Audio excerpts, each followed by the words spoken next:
Hello, Max here, the editor, founder, and scriptwriter of these channels, Mr. at Horns and Cold Crime Cases. So basically, I make content for these channels. So enjoy the video, like, share, and subscribe. And thanks for watching.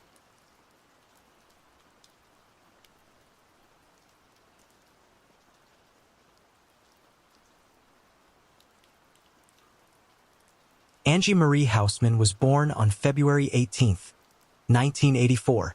At just 9 years old, she was living with her mother, Diane Bond, and her stepfather, Ronald Bond, in the quiet suburb of St. and Missouri, just outside of St. Louis. Angie was a fourth grader, known to be sweet, trusting, and always looking to make new friends. People who knew her said she would walk right up to strangers and say, "Hi, my name is Angie. Are you my friend?" On the afternoon of November 18, 1993, Angie got off of her school bus like she always did.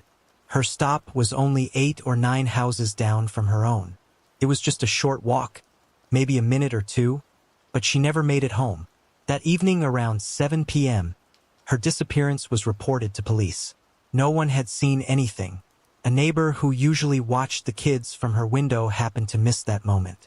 Another neighbor who typically stood on her porch was away caring for a sick relative. It was just a fluke. Nobody saw a thing.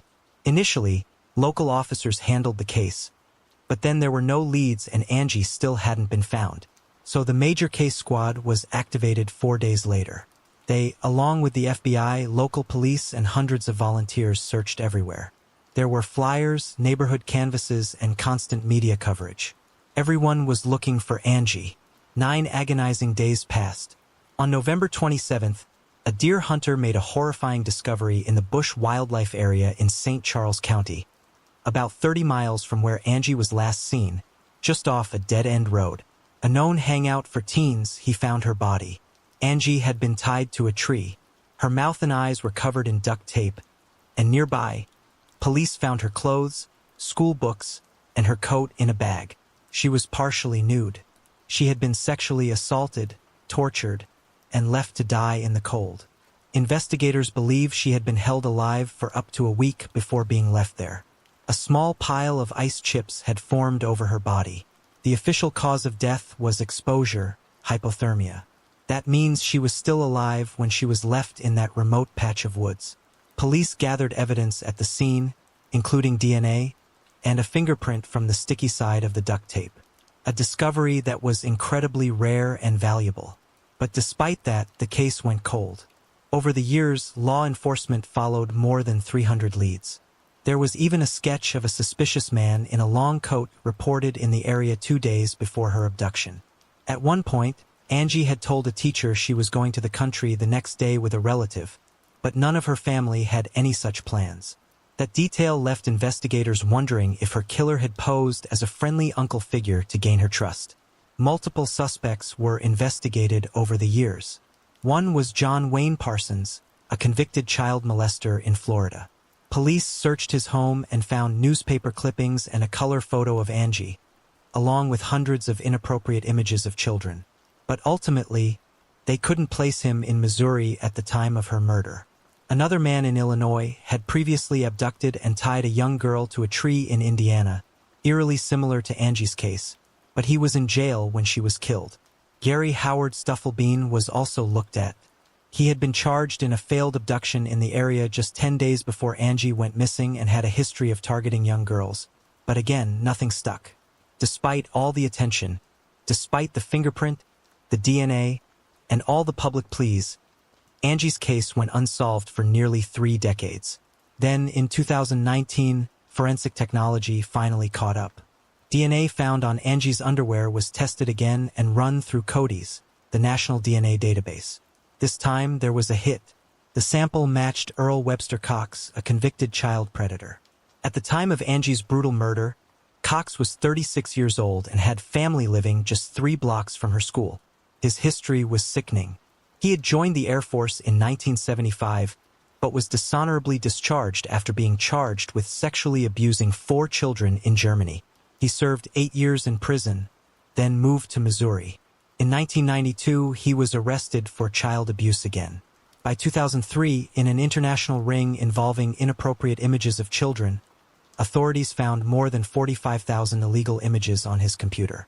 In 2012, Cox was officially declared a sexually dangerous person and civilly committed. On June 5, 2019, Cox was charged with first-degree murder, kidnapping, sodomy, and sexual abuse with a weapon in Angie's case. His bond was set at $500,000. He pleaded guilty and was sentenced to life in prison. On a Monday night in 2024, he died at the Missouri Delta Medical Center. The cause was listed as natural, and with that, Angie's killer was gone. Lieutenant Ed Copeland of the St. Charles County Police and Lieutenant Colonel John Langford of the St. and Police spent 27 years working on Angie's case. They never gave up, and neither did the community. But Angie's story is still a devastating reminder of how easily innocence can be taken, and how even with DNA and fingerprints, justice can take far too long. The case is over. Let's move on to the next case. And thanks for watching. Please like, share, and subscribe to my channel. Ashley Ann Carlson was born on January 28, 1992 in Hilo, Hawaii, to her mother Tessa Carlson. By the time she was 7 years old, she was living in Astoria, Oregon, just a little girl full of innocence and trust. On February 11, 1999, Ashley went with 16-year-old Patrick Lee Harned to his house in Astoria. He was someone she knew, a neighbor, someone who had even babysat her before. But that night, Patrick took Ashley's life. He strangled her and hid her body in a box under the floorboards of his basement. He was just a teenager himself, but the crime was brutal and deliberate. At one point, he pulled her body out again and later admitted in court that he thought about sexually abusing her remains. As her family and the community desperately searched for Ashley, Harned shockingly joined in those efforts. Eventually, the truth came out. In 2000, he was convicted on 2 counts of aggravated murder and sentenced to life in prison without the possibility of parole. Later, while in prison, he legally changed his name to Jesse Payne Reyna, and now, decades later, his case is back under scrutiny. Near the end of her term, former Oregon Governor Kate Brown advocated for a wave of clemency and commutations, specifically for individuals who were juveniles at the time of their crimes. Her goal was to give second chances in cases where young offenders had experienced significant trauma or showed evidence of rehabilitation. This shift followed a 2019 law in Oregon that allowed judges to consider a person's age and life circumstances when sentencing juveniles who committed Measure 11 offenses, crimes like murder and sexual assault that carry mandatory minimums. But the move drew sharp backlash from victims' families and some prosecutors who felt justice was being undone. Among those cases is that of Jesse Payne Reyna. His attorney, Jody Davis, described him as a broken child when he killed Ashley, pointing to severe trauma, cognitive and developmental delays, and years of abuse. Records from the parole board confirmed Payne Reyna had been sexually abused by male family members when he was young. After being kicked out of his home, he was placed to live with a registered child sex offender where he was sexually assaulted again. Experts said he had the mental capacity of a third grader when he murdered Ashley. Now 40 years old, he told the board he's learned empathy and has been working on anger management and mental health while in prison. He described that day in 1999 as an explosion of rage, one he says he didn't know how to control. And while no one seems to deny that the system failed him as a child, including Child Protective Services, the question remains. Does that failure excuse what he did to Ashley? Her mother sat through the unimaginable in court, hearing again and again how her daughter was choked with both his hands and a belt, hidden away like trash, and then later disturbed for unthinkable reasons. That kind of trauma doesn't fade with time. As the parole board weighs Payne Reyna's fate, Ashley's family continues to live with a wound that never healed. The case is over. Let's move on to the next case. Thanks for watching. Danielle Adeline Houchins was born on November 11th, 1980 to Cheryl and Rex Houchins. Everyone called her Danny. At 15, she was living in Belgrade, Montana, and she loved the outdoors, fishing, hiking, and dancing at street fairs. On the morning of September 21st, 1996, after a minor argument at home, Danny asked her mom if she could take a breather at the Cameron Bridge fishing access. Her mom said yes, and Danny headed out in blue jeans, a gray sweatshirt, and a knee brace from a recent dance injury. That was the last time anyone saw her. When she didn't come home, her family raced out to find her. They found her truck parked, unlocked, keys and water bottle lying nearby. But Danny was gone. Search and rescue teams and volunteers combed the area until dark. Two local brothers kept looking, and about 45 minutes later, one of them found her, face down in shallow water. The initial autopsy ruled it a drowning and marked the manner of death as undetermined. No charges, no suspects. But her sister Stephanie, just 12 at the time, knew something wasn't right. Danny had bruises, scratches, signs of a struggle, mud in her lungs and stomach.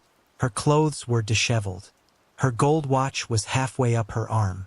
All signs pointed to foul play. Her family never stopped fighting. In 2019, Stephanie pushed to reopen the case. The new sheriff, Dan Springer, took it on in 2021 and brought in fresh eyes, including retired LAPD Captain Tom Elfmont and DNA specialist Sergeant Court Deepweg to re-examine everything. Here's where science changed the game. Back in '96, investigators collected for arm hairs, but they had no roots, which meant the DNA was considered useless. Rootless hairs couldn't give a genetic profile then. But now, thanks to advanced forensic genome sequencing, those exact hairs gave enough DNA for a full profile. That was passed along to genealogist C.C. Moore, who pieced together a family tree pointing to one man, Paul Nathaniel Hutchinson. Paul was 55, married with 2 adult kids, and worked as a fisheries biologist for the Bureau of Land Management in Dillon, Montana, 22 years on the job. No criminal or traffic history. He'd gone to Montana State University in 1996 for graduate studies. Nothing in his life screamed danger. No connection to Danny. He was just there. On July 23, 2024, detectives interviewed him outside his BLM office. He was visibly shaken, sweating, scratching, chewing on his hand. When shown Danny's picture, he slumped. They later said he acted erratic, like he thought he was being followed. Less than 12 hours later, just before dawn, he called for help and then took his own life next to his truck on the side of the road. After his death, investigators collected his DNA and it matched Danny's case profile perfectly. A full 100% confirmation, no doubt left. Authorities believe Paul didn't know Danny. This was a random crime of opportunity. He happened upon her alone, assaulted her, and forced her head under until she suffocated. Stephanie said it plainly, "He forcefully and violently sexually assaulted my sister, then held her head down until she choked to death on mud." He never faced a court, but the truth came out. In August 2024, Danny's cause of death was officially changed to homicide. For nearly 30 years, her family waited. They got justice, not the courtroom kind, but the truth. That matters. In the aftermath, Paul's wife, Christy, shared in his obituary that she was heartbroken, had never any hint he was capable of this, and said their family was reeled by the news. The case is over. Let's move on to the next case. And thanks for watching. Please like, share, and subscribe to my channel. Kenneth Elton Herring was born on November 17, 1956 to Willie and Bernice Herring.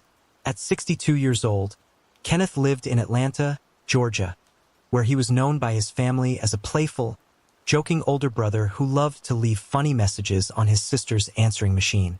But in May of 2019, a moment of medical distress led to a confrontation that would end his life and cost another their freedom. On a spring day in Clayton County, Georgia, Kenneth was behind the wheel of his Dodge Dakota pickup truck when he reportedly ran a red light and collided with a semi-truck. It was a minor traffic accident. No injuries, no major damage. But Kenneth didn't wait for authorities. Witnesses later said he appeared dazed and disoriented, circling his truck for 15 to 20 minutes before driving away. What no one at the time fully realized was that Kenneth was suffering from a diabetic medical emergency. One of the bystanders at the scene was 21-year-old Hannah Payne.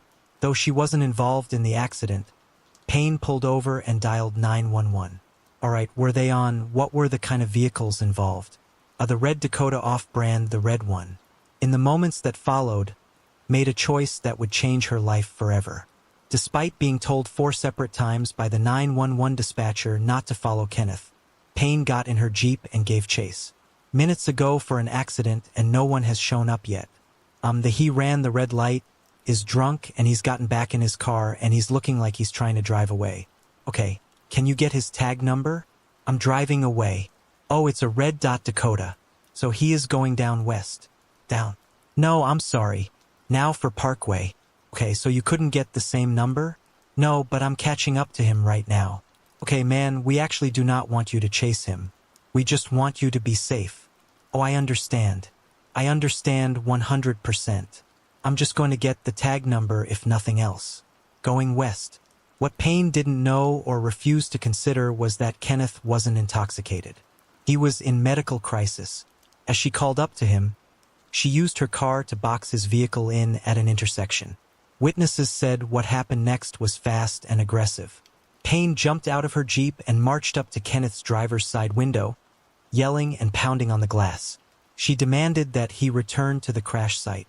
According to Payne, the situation escalated quickly. She testified that Kenneth reached out of his truck, grabbed her shirt and wrist, and dragged her partially into the vehicle as he tried to drive off. She claimed she showed him her handgun and tried to push him away with it, insisting she never had her finger on the trigger. As he's pulling it, she said that's when the trigger went off. But eyewitnesses told a different story. According to multiple people on the scene, Payne ran up to Kenneth's truck, cursed at him, began striking him through the open window, and then pulled out her weapon. She threatened to shoot him, they said twice, and then she did.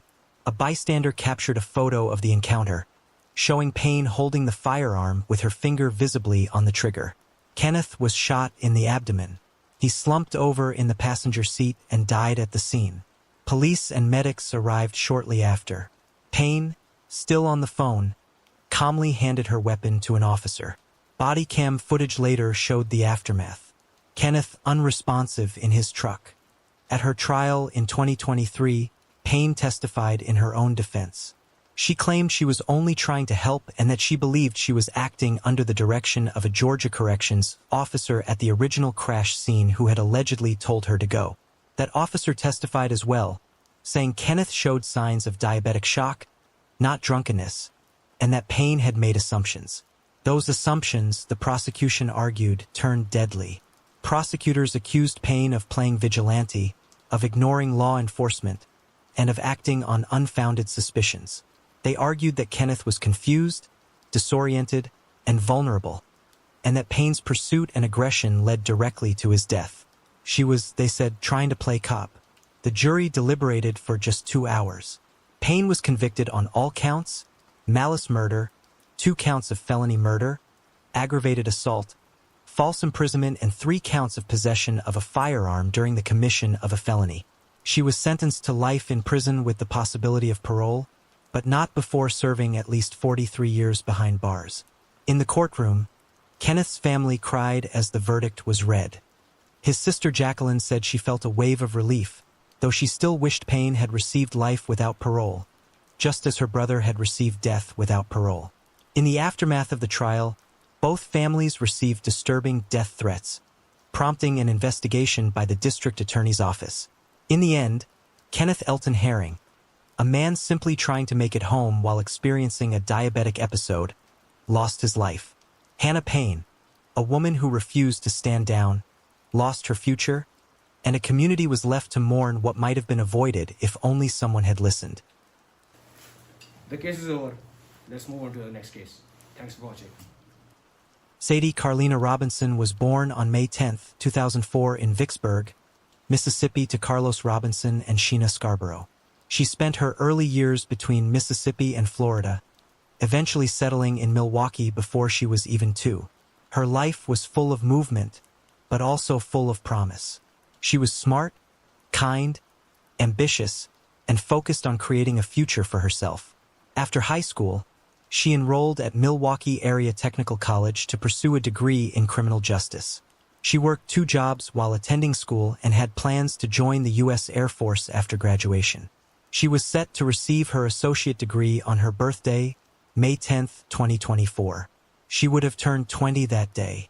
Sadie had this calm, friendly energy that made people feel comfortable around her. She was funny, sweet, and the type of person you just wanted to root for. On April 1st, 2024, she went on a first date with 34-year-old Maxwell Anderson, bartender she'd recently met. They went to Twisted Fisherman for seafood, then stopped at Duke's on Water for drinks. Surveillance footage and text messages confirmed everything. They seemed to be having a good night, but it would be the last time anyone saw her alive. She never returned home. When she didn't answer calls or show up for work the next day, her friends knew something was wrong. On April 2nd, a severed leg with pink toenail polish washed up along Lake Michigan at Warnemont Park. Later that day, her burned-out Honda Civic was found near 30th and Lisbon. More remains were discovered in the days that followed. An arm, a torso, a foot. Some were found near playgrounds and shorelines. Her head and one arm were never recovered. The details of what happened that night are horrifying. Investigators discovered that after returning to Anderson's home around 9:30 p.m., surveillance footage showed activity in his backyard for over an hour. Then, just after midnight, Sadie's phone moved away from the house, along with her car. She was never seen again. The next morning, her car was seen on surveillance with fogged-up windows. A few hours later, it was found torched, the trunk open. Inside, police later found charred human remains and strands of hair. Maxwell Anderson was arrested on April 4th. When police searched his home, they uncovered a basement lined with plastic, restraints, saws, and gloves. There was even a hidden compartment under the bathroom sink. They found blood on the bedding, clothing that wasn't his and women's items. It was described as a sex dungeon, and the evidence was overwhelming. On his phone, investigators discovered disturbing images of Sadie, some taken after she was incapacitated, others showing her dismembered body. Prosecutors called them trophy photos. He had told someone weeks earlier that he wanted to kill a woman. As the investigation unfolded, friends, family, and even Anderson's ex-girlfriend came forward with more details. She had dated him until 2023 and told police about secret hiding spaces in his house and a remote beach he frequented. That beach would later become central to the timeline. From Life 360 data and surveillance footage to forensic evidence, every piece pointed back to him. Sadie's DNA was found on Anderson's clothing. A hoodie he wore after setting her car on fire was found in a neighbor's trash bin. His trial began in late May 2025. Prosecutors called over 250 witnesses, detectives, forensic experts, friends, and family. The timeline was airtight. The defense tried to raise doubt, arguing there was no DNA on the murder weapon, no definitive cause of death, and questioned whether this was premeditated. But the jury wasn't buying it. On June 6, 2025, after just 36 minutes of deliberation, Maxwell Anderson was found guilty on all counts. First-degree intentional homicide, mutilating a corpse, hiding a corpse, and arson. He now faces a mandatory life sentence with formal sentencing scheduled for August 16, 2025. Sadie's family had waited over a year for this moment. Her mother, Sheena, said it best. "My baby solved her own case. I demanded justice." The case is over. Let's move on to the next case. And thanks for watching. Please like, share, and subscribe to my channel. Carol Angie Deborah Maltese was born on December 23, 1995 in Lombardia, Italy. By her mid-20s, she was carving out a life as a model and content creator and a mother to a young son she wanted to reunite with. During the pandemic, her son's father left her and took their 6-year-old son with him to Verona. She reportedly planned to follow them when she saved up enough money. So she began making money through the OnlyFans website. This would also ultimately lead to her brutal demise. In early 2022, her life was stolen in one of the most disturbing crimes Italy has seen in years. Davide Fontana, a 43-year-old banker and food blogger, had first met Carol through her OnlyFans. What began as business twisted into obsession. He grew controlling, unable to accept that Carol was pulling away. She had plans to move to Verona, maybe even Prague, not just for work, but to be closer to her little boy. That independence, her success, the fact she didn't need him anymore, sent him spiraling. So he devised a plan. Using a fake profile, he posed as a buyer requesting a video. Carol tied to a chair, a bag over her head. She thought it was just another job, but once restrained, she had no chance. He struck her with a hammer 13 times, then used a sharp object on her neck. It didn't end there. For 3 days, he desecrated her body. He even tried to burn the remains on a barbecue before hiding them in a freezer he'd bought on Amazon. For 2 months, he kept the remains there. Eventually, he stuffed what was left into plastic bags and dumped them in the mountains of Borno near Brescia. The humiliation didn't stop at her death. He kept up with the lie, sending messages from her phone, paying her rent, convincing family, friends, and even fans that she was still alive. On March 21, 2022, hikers discovered her remains. When the details emerged, even veteran police officers said the crime scene looked like something out of a horror film. DNA, traffic cameras, and his confession tied it all back to Fontana. At first, in June 2023, he was sentenced to 30 years, but prosecutors pushed back. They argued this wasn't passion, it was premeditated cruelty. In February 2024, the Milan Court of Appeals agreed, resentencing him to life in prison. They called it brutal gender violence, premeditated, vengeful. The court also ordered him to pay restitution, 168,000 euros to Carol's mother, 180,000 to her son, who was just 7 years old and had to grow up without his mother. But money can't come close to justice. The case is over. Let's move on to the next case. Thanks for watching. Richard Martin was born on May 27, 1971, the only child to Ada and Dudley Martin. Everyone knew him by his middle name, Richard. His parents divorced when he was young, but he grew up in a close-knit family. His cousin Melissa lived next door and was like a sister. He graduated from Rin High in 1989, bought a guitar and a horse with his graduation money, and soon rented a little house just minutes from Ada's. He shared it with 3 dogs and a cat, worked steady installing vinyl siding, and had a girlfriend until they broke up in August 1995. A breakup that left him heartbroken in the weeks leading up to his murder. Investigators and family say it hit him hard.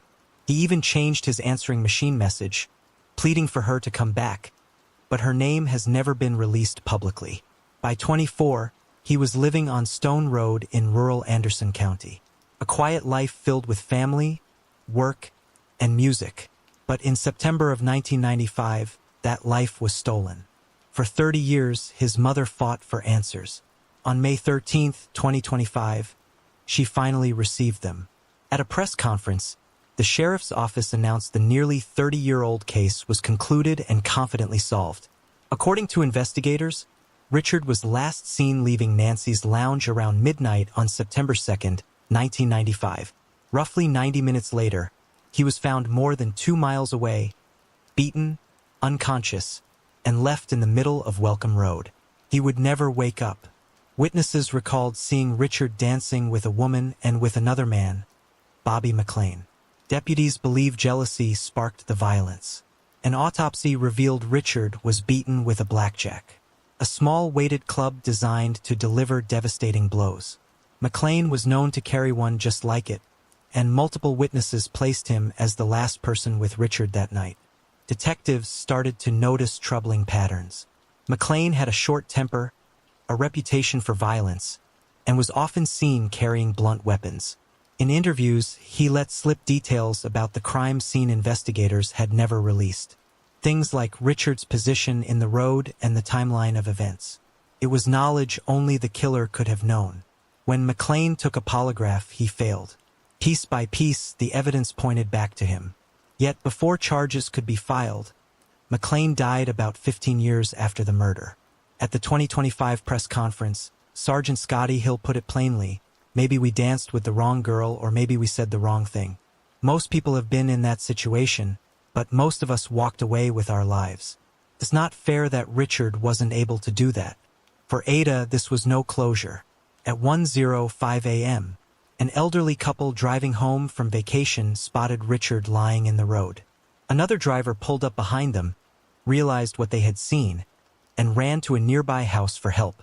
First responders found him barely clinging to life. His shirt had been pulled over his head. his body battered. At Greenville Memorial Hospital, nurses found his wallet in his pocket, and that's how they figured out his name. Ada rushed to the hospital after a frantic call. There, doctors told her Richard's injuries were fatal. Surrounded by family, she made the decision to donate his organs. 5 lives were saved because of him. At first, deputies thought Richard had been struck in a hit and run, but doctors confirmed he'd been beaten instead. $375 in cash was still in his pocket. He had no ties to drugs, no history of fights, and no known enemies, but the case quickly went cold. Ada and Melissa started their own search, interviewing people, offering a $5,000 reward, plastering Anderson County with flyers. Ada became a fierce advocate. She joined Crime Stoppers, ran community programs, and kept Richard's case in the spotlight. In 2008, his story was printed on cold case playing cards circulated through South Carolina prisons. Nearly 3 decades later, detectives and the solicitor's office agreed there was overwhelming probable cause against Bobby McLean. His violent reputation, the weapon he carried, the details he slipped in interviews, and the polygraph he failed all added up to one conclusion. McLean was the killer. After nearly 30 years, there was no more doubt. The case of Richard Martin finally had a name attached. Richard was just 24 years old. At his funeral, Leonard Skinner's Simple Man played, and the phrase is still etched into his stone. The case is over. Let's move on to the next case. And thanks for watching. Please like, share, and subscribe to my channel. Kamari Holland was born on November 23, 2016. By the age of 5, her father had legal custody of her, but her so-called mother, Christy Marie Seipel, unfortunately had occasional visitation at her home on Bowman Street in Columbus, Georgia. On the morning of December 13, 2021, Seipel reported Kamari missing, claiming she had put her daughter to bed and awoke to find the front door open and the 5-year-old gone. The police were on the lookout for little Kamari, described as 3 feet, 5 inches tall and 45 pounds. That same night, her body was found in an abandoned house in the 1100 block of 15th Avenue in Phoenix City, Alabama, just across the state line, and pronounced dead shortly after 11 p.m. The abandoned house had once been occupied by 37-year-old Jeremy Tremaine Williams, the devil himself. Within days, investigators found him at the Bamboo Hotel on Opelika Road and hauled him in. The community was horrified again when Kamari's own mother was also arrested after her role in her daughter's death came to light. An unforgivable and evil role. Seipel had a sexual relationship with Williams, who said he was tired of her and asked for Kamari instead. On Kamari's last night alive, Seipel had agreed to allow Williams to sexually abuse her daughter for 1 hour in exchange for money. Negotiations dropped the price from $2,500 to $1,300, but Williams never paid her. He took Kamari to his vacant home where he filmed himself assaulting her, forced her to ingest methamphetamine, and then strangled her with a ligature. Even after her death, he desecrated her body and continued recording. By the next morning, Staples staged her daughter's disappearance before calling 911 at 6:15 a.m. She gave a tearful interview, claiming she was devastated and calling Kamari the essence of her life. Williams was charged with 4 counts of capital murder, including murder of a child under 14, murder during kidnapping, and murder during sexual assault. Evidence presented included his own recordings of the assault and body cam videos of officers locating Kamari's body. After his conviction, Kamari's father, Corey Holland Sr., urged the judge to order the death penalty for his daughter's killer and her mother. Investigators also uncovered Williams' violent past. In 2009, he was charged with child abuse in Phoenix City, though he was acquitted in 2012.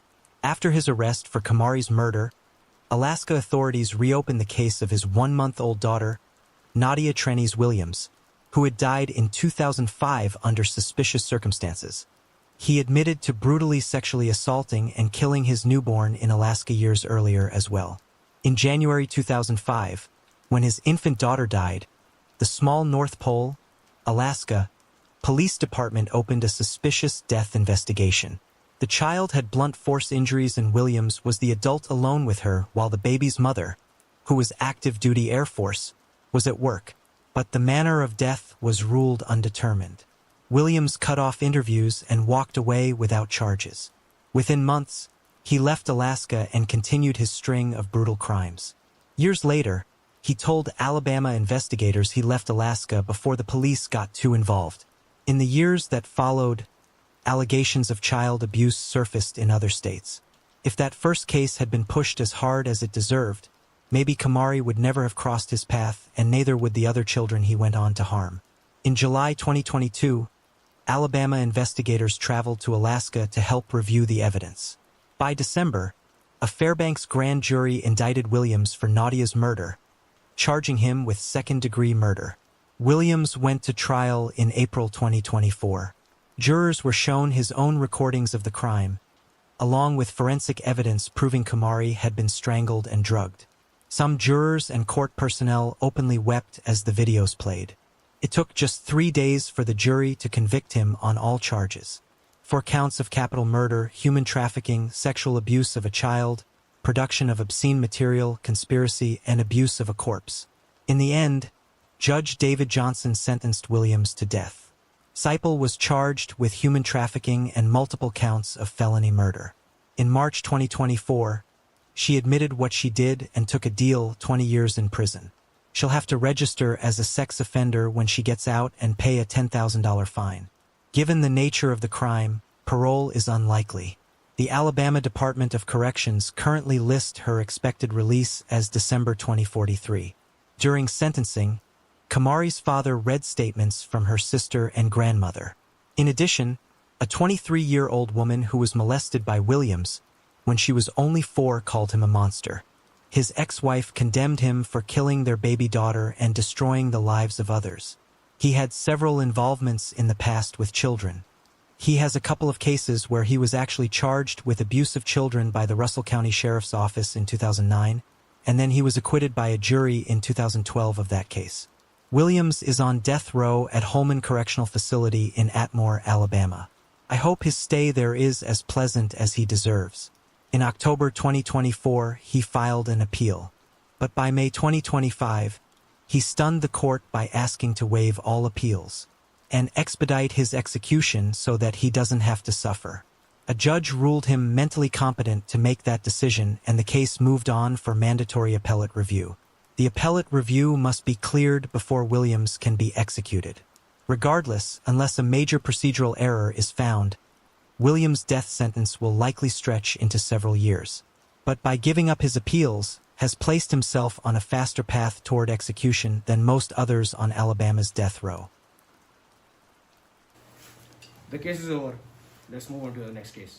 Thanks for watching. Michael Douglas Shaver was born on January 14, 1982 in New York. By his early 30s, he and his wife Lori were raising 2 children in Claremont, Florida. Michael worked as a monorail technician at Walt Disney World, while Lori worked from home for an insurance company. In his spare time, Michael loved racing airplanes with the local flight team called Precious Metal. On November 7, 2015, Michael, Lori, their kids, and his coworker Frank Merritt went to a local tractor show. Frank remembered Michael acting normally, but Lori seemed distant and cold. The tension between them was hard to miss. The Shavers left the event early. The very next day, Frank received a text, supposedly from Michael, saying he was quitting his job at Epcot to save his marriage. But investigators would later determine it wasn't Michael at all. It was Lori, using his phone to send those messages and create the impression he'd simply walked away. When Michael's boss reached out, another message came through, this time saying he was in Georgia and wouldn't be coming back to work anytime soon. Again, it wasn't Michael, it was Lori covering for his absence. Just days later, Frank went by the house to check in. Lori answered the door and told him that Michael had stormed off after a fight and gone to Georgia. For over 2 years, friends and family only heard from Michael through scattered text and Facebook posts. They were short, strange messages. Leave me alone. I don't have family. In reality, every one of them came from Lori. Family members said it was completely unlike Michael not to contact his children. Lori, meanwhile, told people he had abandoned her, wasn't paying child support, and started a new life. But Michael's friend Scott Amatuccio realized nobody had actually seen him in years. Then he noticed something disturbing. In Michael's backyard, where he had once started digging a pond for his kids, a large concrete slab now sat. Lori had even bragged on Facebook about turning it into a fire pit in 2016, then expanded it with fresh concrete in 2017. By February 2018, Scott couldn't shake the suspicion. He called the Lake County Sheriff's Office and specifically told them to check that slab. Deputies arrived and immediately noticed it was sunken, the kind of dip that can happen when something decomposes beneath concrete. When they asked to bring in cadaver dogs, Lori told them no. Investigators dug into Michael's records. No valid driver's license, no financial activity, no renewal of his pilot's license. Friends also told investigators that while Michael's Facebook account was active, there were no new photos of him, only suspicious posts, leading them to believe someone else was managing his profile. They also learned that shortly after Michael vanished, Lori began dating a married man named Jeremy Townsend.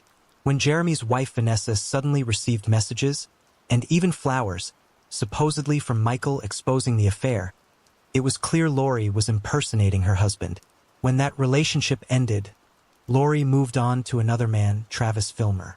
They held a small ceremony in her backyard, just steps from where Michael's body lay. Deputies later noted that because Lori was never legally divorced from Michael, that marriage wasn't even valid.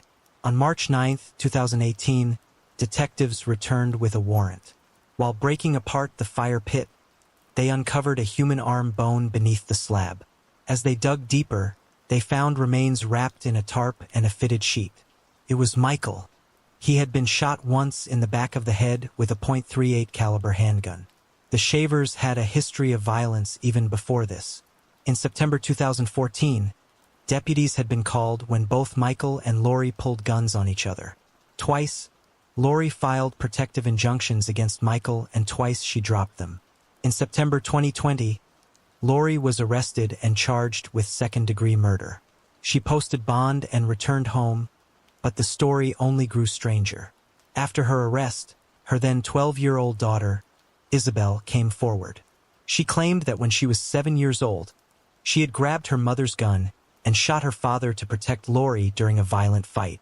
At other times, she claimed Jeremy Townsend showed up, fired the shot, and threatened the family into silence. Jeremy denied ever being there. Prosecutors pointed out the glaring holes. If Lori wasn't responsible, why had she spent years pretending Michael was alive, managing his Facebook, even opening credit accounts in his name? In September 2024, Lori went to trial. Isabel testified in her defense, but the jury didn't believe the shifting story. Prosecutors argued Lori acted alone, buried Michael in the backyard, and staged an elaborate deception to cover her crime. The jury deliberated less than 4 hours before convicting her of second-degree murder. At sentencing, prosecutors urged the judge to impose life, saying Lori's lies and the concealment of Michael's body were undeniable proof of guilt. Defense attorneys countered, pointing to the circumstantial nature of the case and alleging abuse in the marriage, asking for only the 25-year minimum. In the end, the court sided with the jury's verdict and she was sentenced to life in prison. Michael Shaver was just 33 years old when his life was stolen. A father, a husband, a man who worked at Disney while chasing his love of racing planes, silenced and hidden beneath the backyard he once shared with his family. The case is over. Let's move on to the next case. And thanks for watching. Please like, share, and subscribe. Jocelyn Smith was born on October 23, 2017. By the time she was 6 years old, her name and face were known across South Africa, not because of the childhood she should have had, but because of the unthinkable crime committed against her. In February 2024, Jocelyn disappeared outside her home in Saldanha Bay, a fishing town about 85 miles north of Cape Town. The search that followed was massive. Posters with her striking green eyes and pigtails were everywhere. Rewards were offered. Even government ministers joined the effort. But sadly, Jocelyn was never found. For months, her so-called mother, Raquel Kelly Smith, presented herself as a grieving parent. The community rallied around her, desperate for answers. But that sympathy collapsed when investigators revealed disturbing allegations. Prosecutors said Smith had sold her daughter.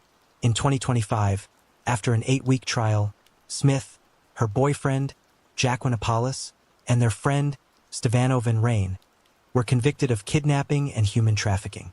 Judge Nathan Erasmus sentenced all three to life in prison, plus 10 years for kidnapping.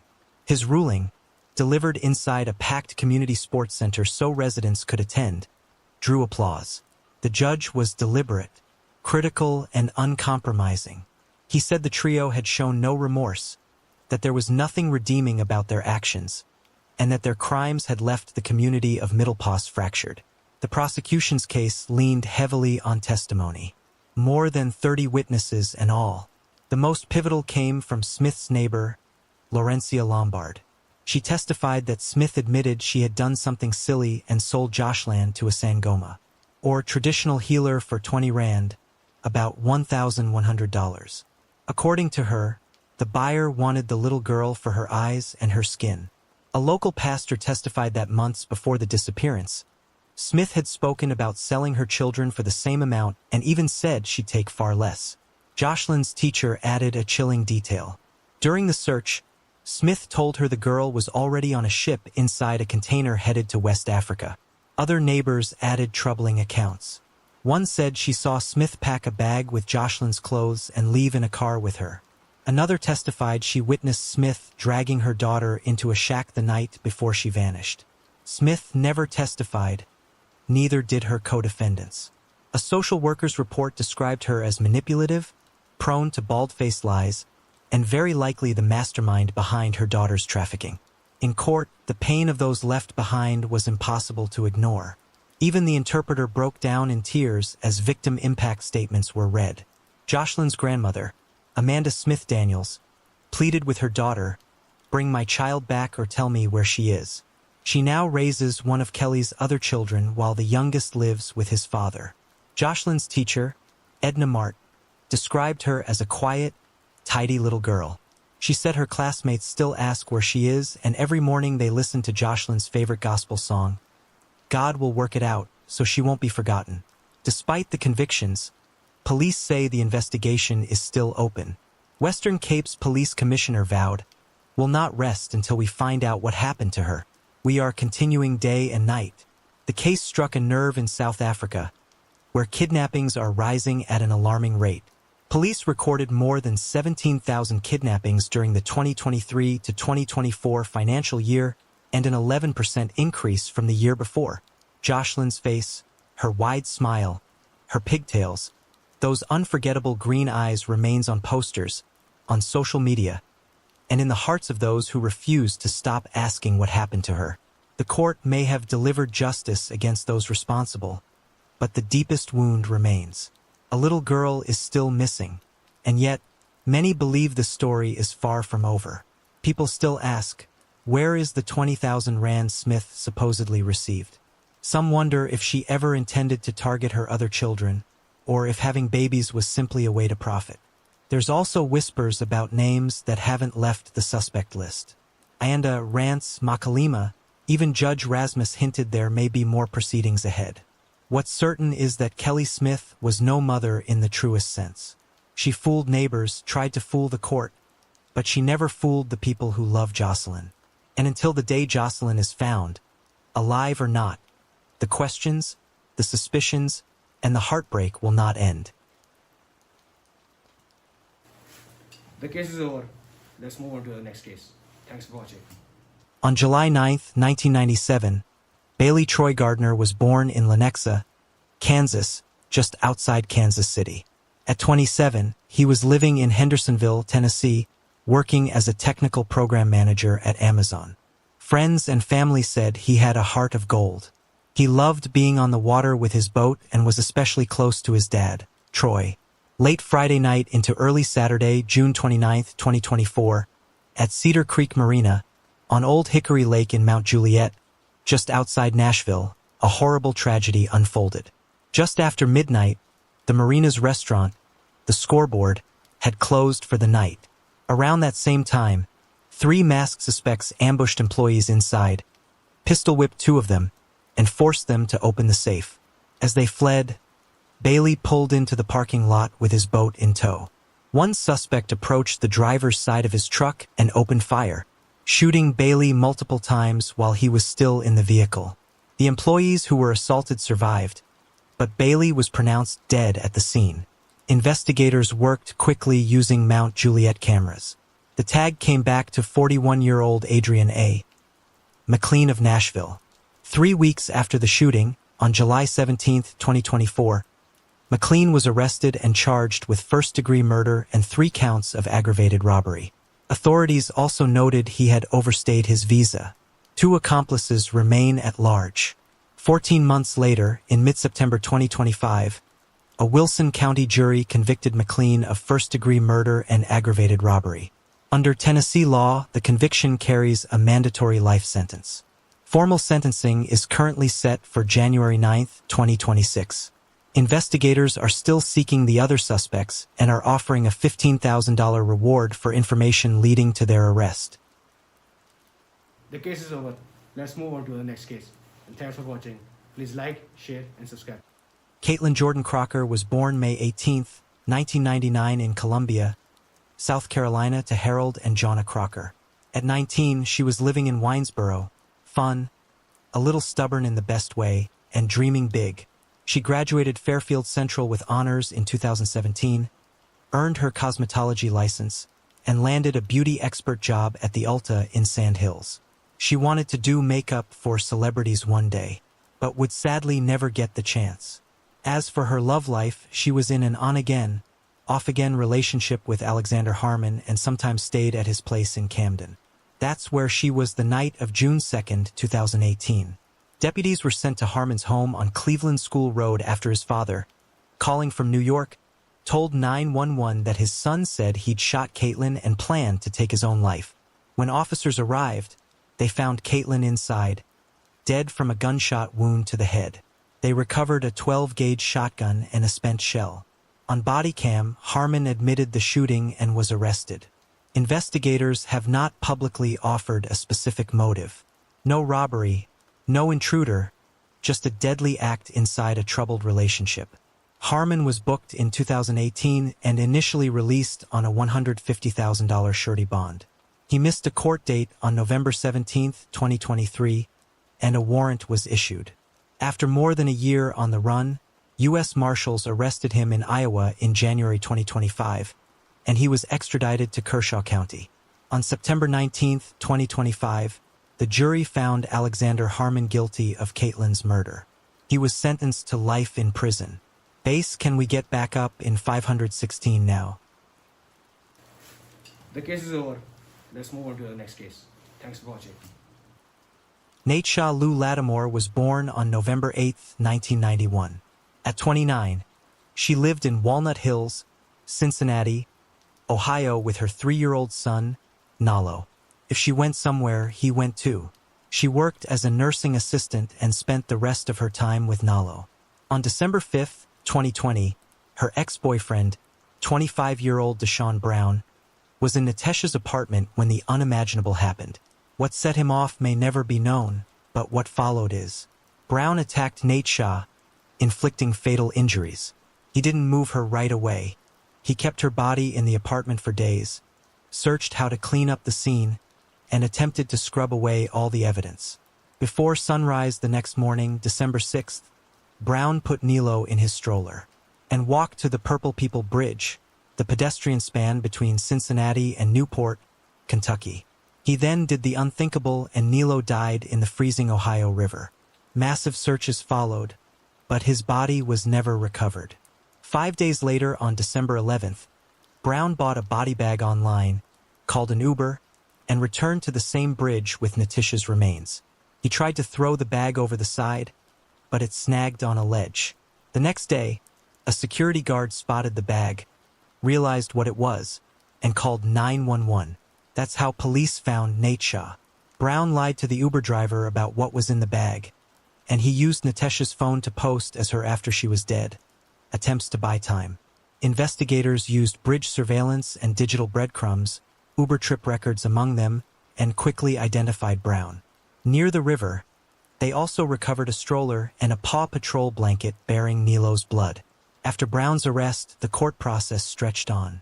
In June 2022, during a hearing, Nilo's father, Tonio Hughes, rushed the table and struck Brown, grief in public view. Nearly 5 years later, on September 10, 2025, Brown pleaded guilty to 2 counts of aggravated murder. In exchange, prosecutors took death off the table, and he was sentenced to life in prison without the possibility of parole. As for motive, a witness told authorities, Brown blamed Nate Shah for a miscarriage and had talked about killing her and Nalo in retaliation. In 2021, tragedy struck the family again when 7-year-old Charisse Lattimore, a cousin of Nalo, was killed after being struck by a car in Avondale.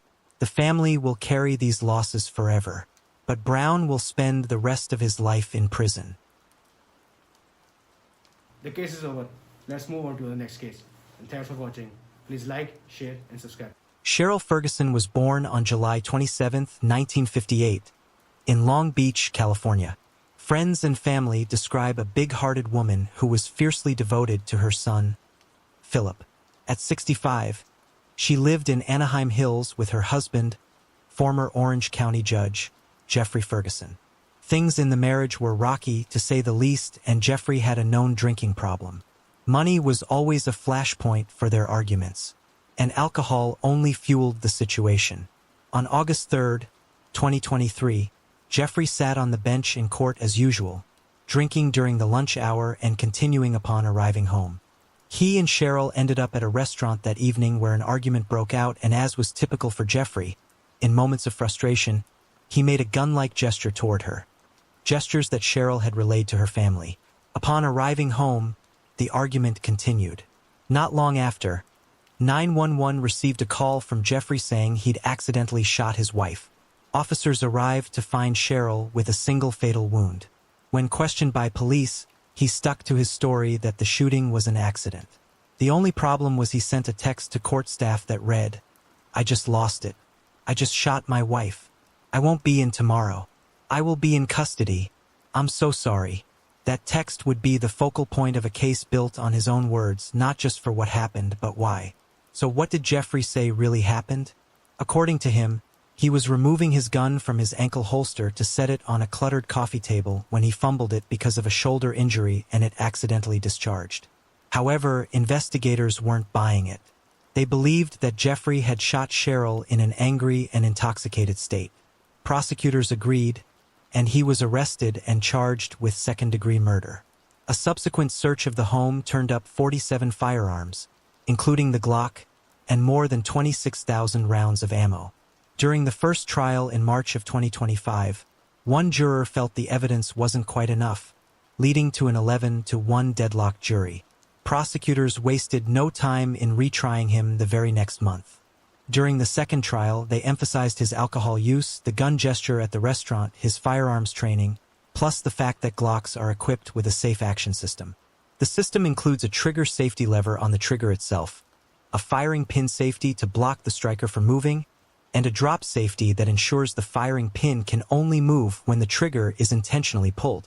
This ensures the pistol only fires when the trigger is deliberately and fully pressed.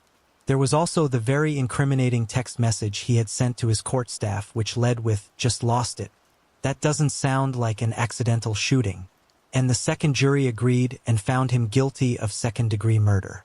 To avoid conflicts in Orange County, sentencing was moved to the Los Angeles Superior Court. As the terms of his sentence were read, Jeffrey broke down. Cheryl's brother, Larry Rosen, and Jeffrey's son, Kevin, asked the court for leniency. Both said they believed the shooting was accidental. Larry specifically said that he originally thought Jeffrey had murdered his sister, but felt the evidence during the first trial showed it was a tragic accident. Another brother, Jeff Rosen, said he now regretted ever repeating Cheryl's frustration about Jeffrey's gun gesture during arguments. Philip described parents who argued and loved, and he stood firm that his mother's death was accidental. The judge weighed those pleas but called the case against Jeffrey absolutely overwhelming, citing his post-shooting text to court staff and hours of recorded statements in custody. Those statements included him saying that everyone would hate him, and he even pleaded for a jury to, and I quote, "convict my ass." After being convicted, Jeffrey told the court he loved his wife and understood the verdict, but insisted it was a horrific accident. He asked to remain in Orange County Jail during appeal, prompting the judge to rebuke him again for believing rules didn't apply. However, when all was said and done, 23 jurors across both trials voted guilty. Only one favored involuntary manslaughter. Cheryl's life ended in the home she shared with her husband. Those who loved her speak of generosity and devotion, especially to Philip. That part of her story doesn't waver even as everything else has. The case is over. Let's move on to the next case. Thanks for watching. Tim Smith was the kind of fella folks counted on. Masters in social work, ran an assisted living community in Ocala, always showed up for his people. 8 years married to Herbert Swilly, who went by Herb, living in the Citrus Park neighborhood with Herb's daughter, Jordan. Weekends, you might catch Tim and Herb easing down the road on a three-wheeler, wind in their faces, and not a care in the world. But come Saturday, March 25, 2023, about 10:45, deputies rolled out for a welfare check. Tim had missed work, which just wasn't like him. They used a landlord's key, stepped inside a little apartment tied to Tim, and the room told a story no one wanted to hear. Injuries to his face and neck, a tight mark at the throat, and that sharp, bleachy smell hanging in the air. Trouble had come calling. Thursday the 23rd, Tim left work around 4. After that, it's all timestamps and tail lights. Prosecutors said the violence didn't begin in that apartment at all.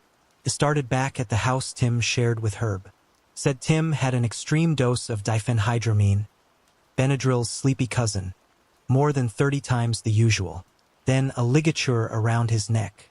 Later, they said his body was moved to that small meetup apartment and staged like a fling gone wrong. Now the defense tried to plant doubt. That apartment saw traffic, dating apps, visitors, mixed DNA. Maybe detectives got tunnel vision, but there was a thread to pull.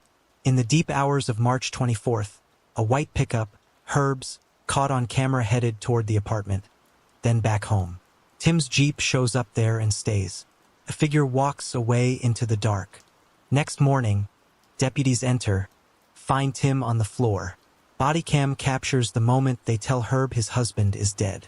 He doesn't ask how, just starts in on where he'd been. Earlier that same day, Herb had called the sheriff, couldn't reach Tim, said 2 nights before they watched TV, went to bed, he left early for the gym, came home to an empty house. Figured Tim went on to work. Investigators later said parts of that tale were false or self-serving.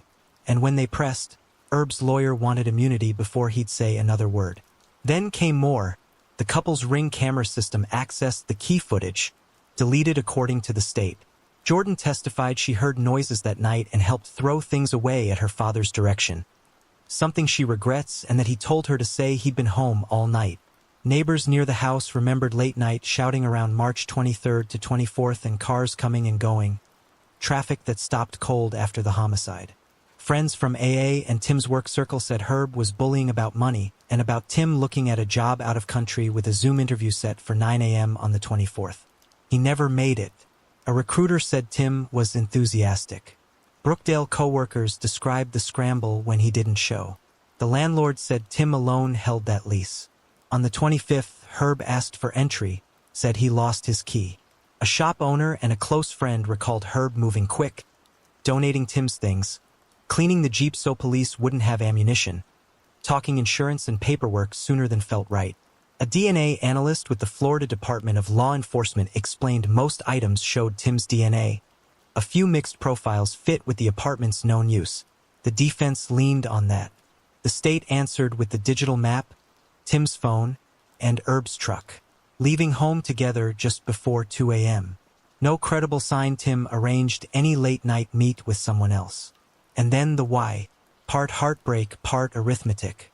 Tim was the primary earner, eyeing that new job and maybe a new start. If he left, the money went with him. If he died, prosecutors said, Herb stood to benefit retirement funds and a life insurance policy around $333,000. After a week of testimony, jurors had the full picture. The drug levels, the ligature, the bleach, the truck and the Jeep, deleted video, tossed drugs, the finances, the plan to move.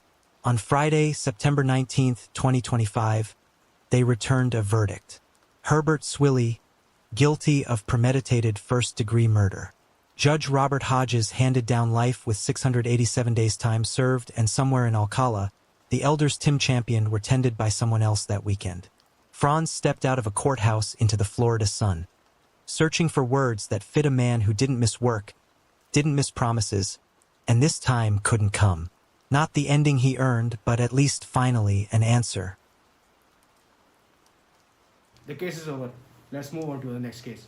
And thanks for watching. Please like, share, and subscribe. Kaylin Leslie Whitaker was born on October 12, 1994 in Terre Haute, Indiana, to David Whitaker and Leslie Roberts.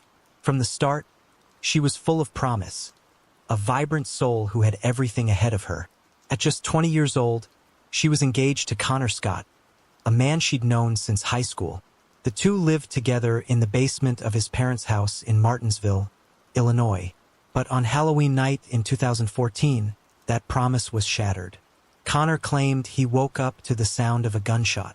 He said he found Kaylin lying in bed, dead from a gunshot wound. Authorities first thought it might be self-inflicted, but something didn't sit right. Kaylin was right-handed. The gunshot wound was on the left side of her head. Forensic pathologist Dr. Roland Kaur at first listed the cause of death as undetermined, but after more tests, the truth became undeniable. This was murder. Leslie, Kaylin's mother, never believed the suicide claim. She knew her daughter. She was a bright, passionate young woman who loved life. The idea that Kaylin would end it all just didn't make sense.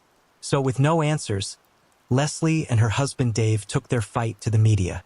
They needed answers, and they wouldn't stop until they got them. Meanwhile, Connor, who'd been on and off with Kaylin since high school, was showing troubling signs. He had a controlling side. Friends noticed it. Family noticed it. Kaylin, once a woman full of energy and ambition, was now becoming a shadow of herself. She was withdrawing. Connor didn't like her spending time with her friends. And Leslie had raised concerns when Kaylin decided to move in with him while still attending college.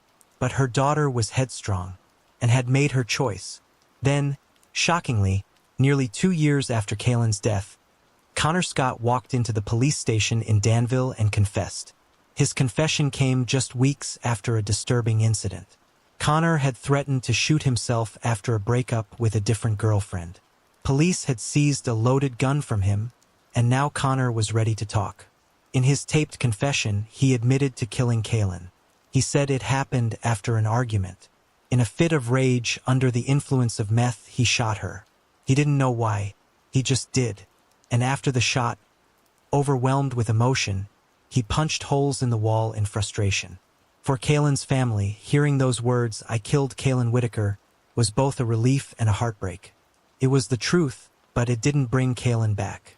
Connors was sentenced to 37 years in prison under a plea deal, but no sentence could ever give Kaylin back the life she was robbed of. The case is over. Let's move on to the next case. Thanks for watching. Joshua Murray was born on November 8, 1981 in Tuscumbia, Alabama. By the time he was 37, he'd settled in Iberia, Missouri, where he was a loving husband, father, and a well-respected member of his community. He worked as a construction supervisor at Perini Construction and was deeply involved in his church, Curry Community Church.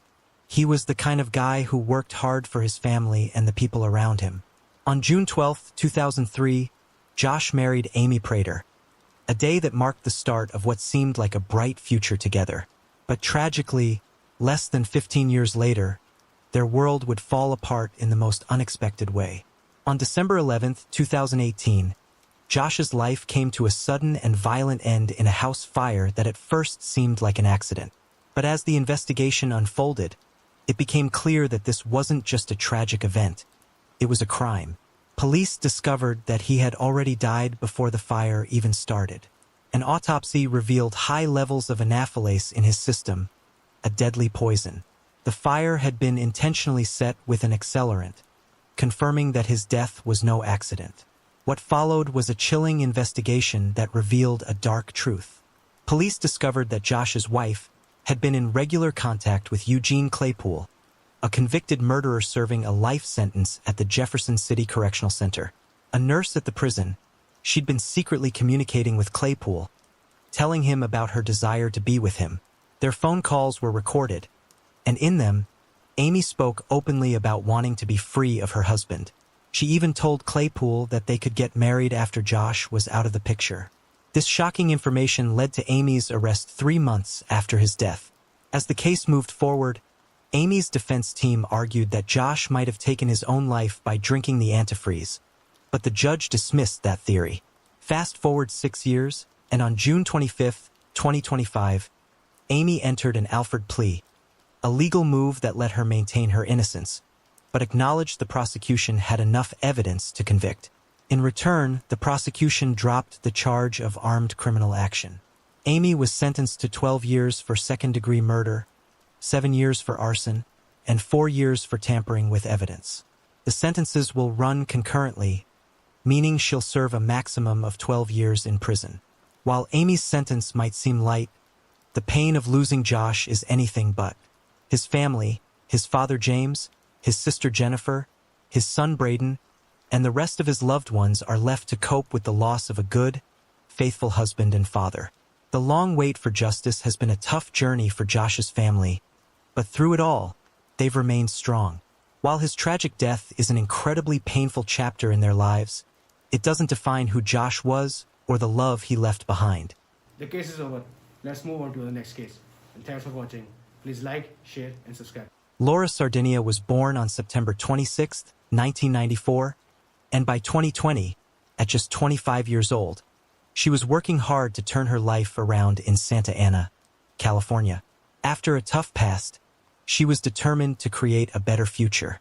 She was going for an online psychology degree, hoping to get a fresh start.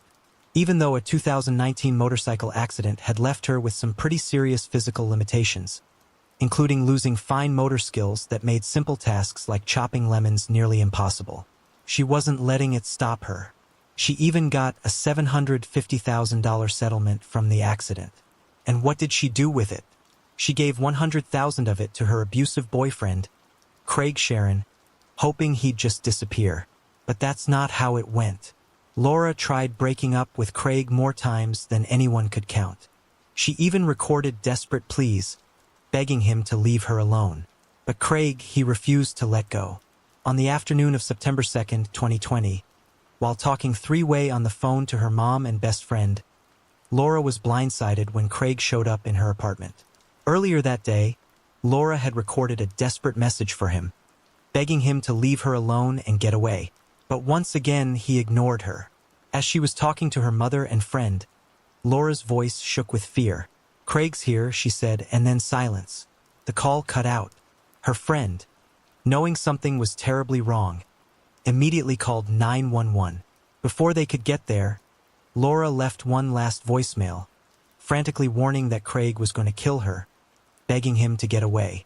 But when the police arrived, it was too late. Laura had been stabbed twice in the chest and brutally struck in the head so hard that the knife bent.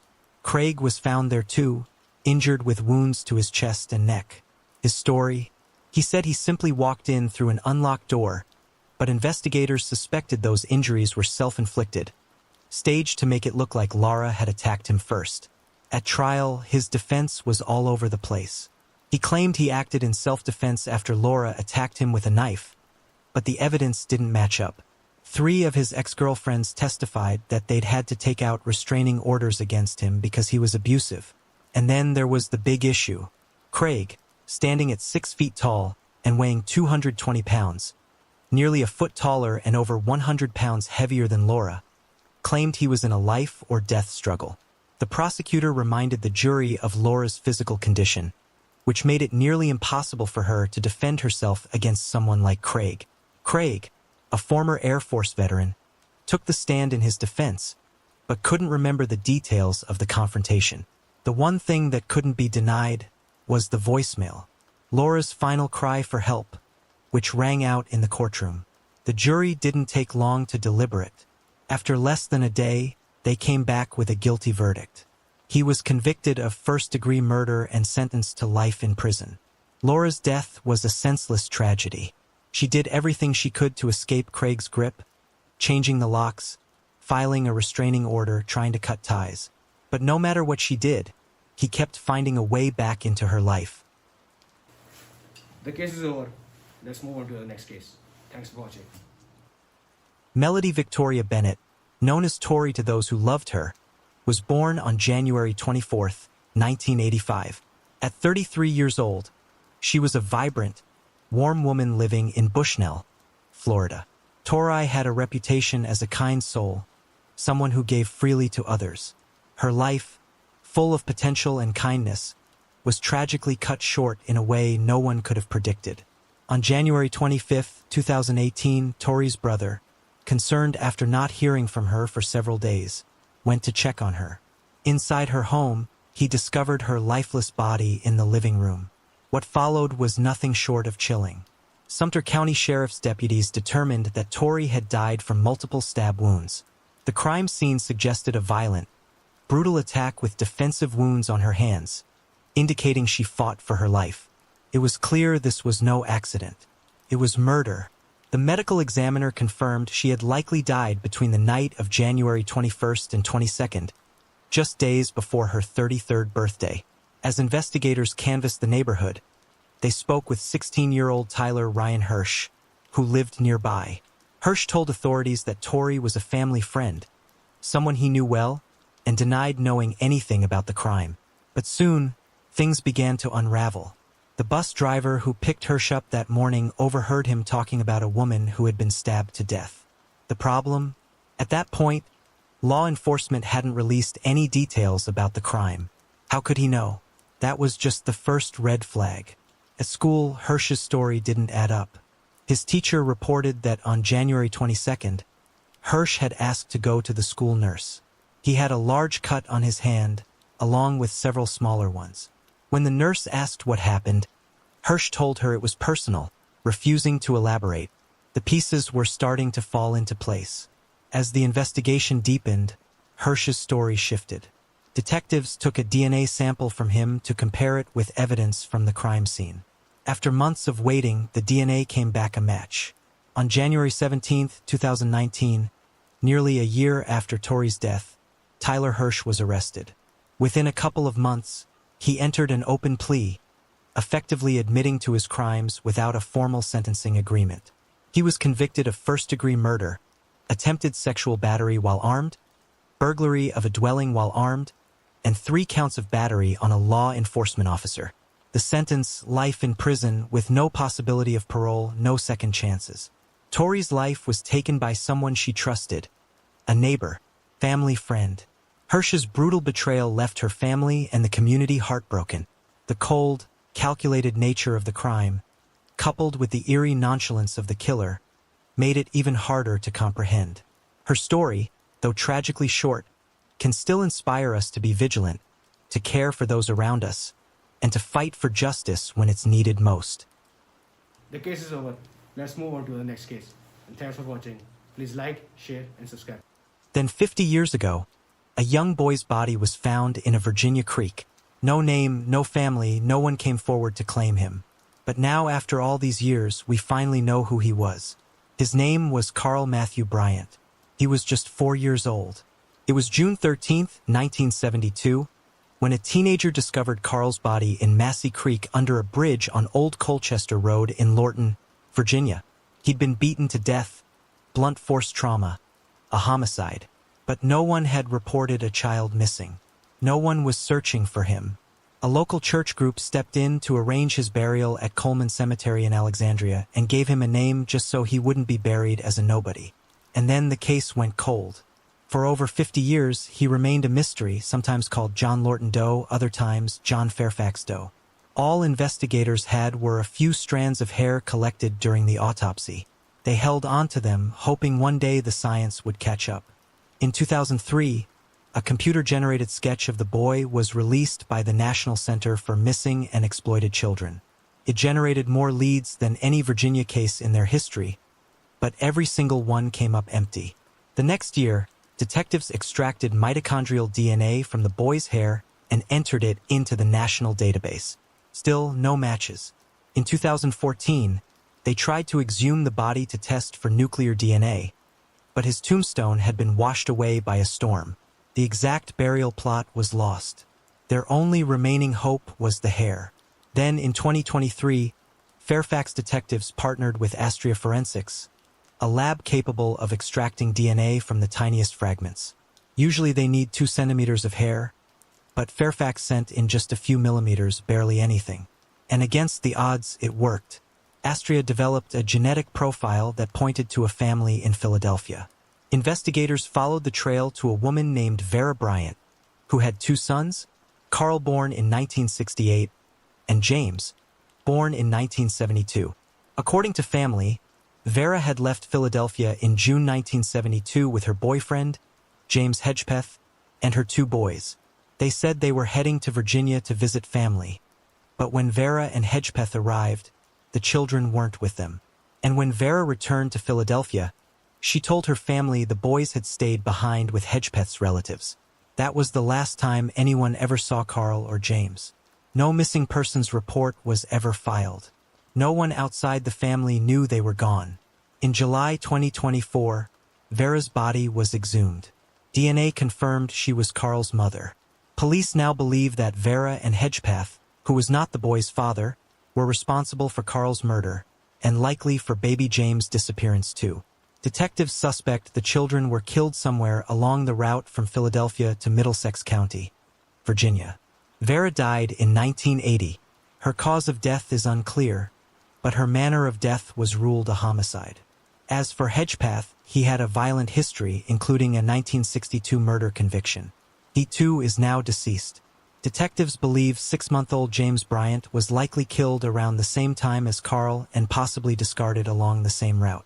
But they haven't ruled out other possibilities. James could have been abandoned or even handed off to someone else. A baby that young wouldn't have memories, wouldn't be able to speak for himself. That's what makes it harder and even more heartbreaking. In interviews, Vera's former co-workers described her as soft-spoken and kind. She worked as a nursing assistant at a care home in Philadelphia, but she never talked about her boyfriend, never mentioned her children. When detectives came asking questions after her death, no one at work knew a thing. There are no known photos of Carl or James. The only image we have is a forensic reconstruction of Carl's face, created long before we even knew his name. Now we do. A child murdered and discarded under a bridge. Now remembered. Now named. Detectives are planning to place a memorial bench near the area where he was buried, since the exact gravesite was lost years ago. But the mystery isn't entirely over. There's still one more child missing, James Bryant, just 6 months old at the time. He's presumed dead, but his body has never been found. Fairfax police are asking the public for help. If you knew Vera Bryant or James Hedgepeth, or if you remember anything strange along the route between Philadelphia and Virginia in June of 1972, please come forward. Even the smallest detail might help. Fairfax County Police Chief Kevin Davis said it best. Maybe somebody witnessed something that day. Maybe Vera or James confided in someone before they died. Or maybe a 6-month-old's remains were found in another jurisdiction and no one ever knew how to tie it back to this case. If you know anything at all, please contact the Fairfax County Police Department's Cold Case Squad. And if you suspect child abuse today, please don't wait. Call the Child Help National Child Abuse Hotline at 1-800-4-A-CHILD. That's 1-800-422-4453. Or visit childhelp.org. Every call is free and confidential. The case is over. Let's move on to the next case. Thanks for watching. Carol Sue Ward was born in Texas and raised with a strong sense of family. In 1970, she married a U.S. Air Force soldier, William Mahaffey. They had one child together, a little boy named Lindale, born in 1972.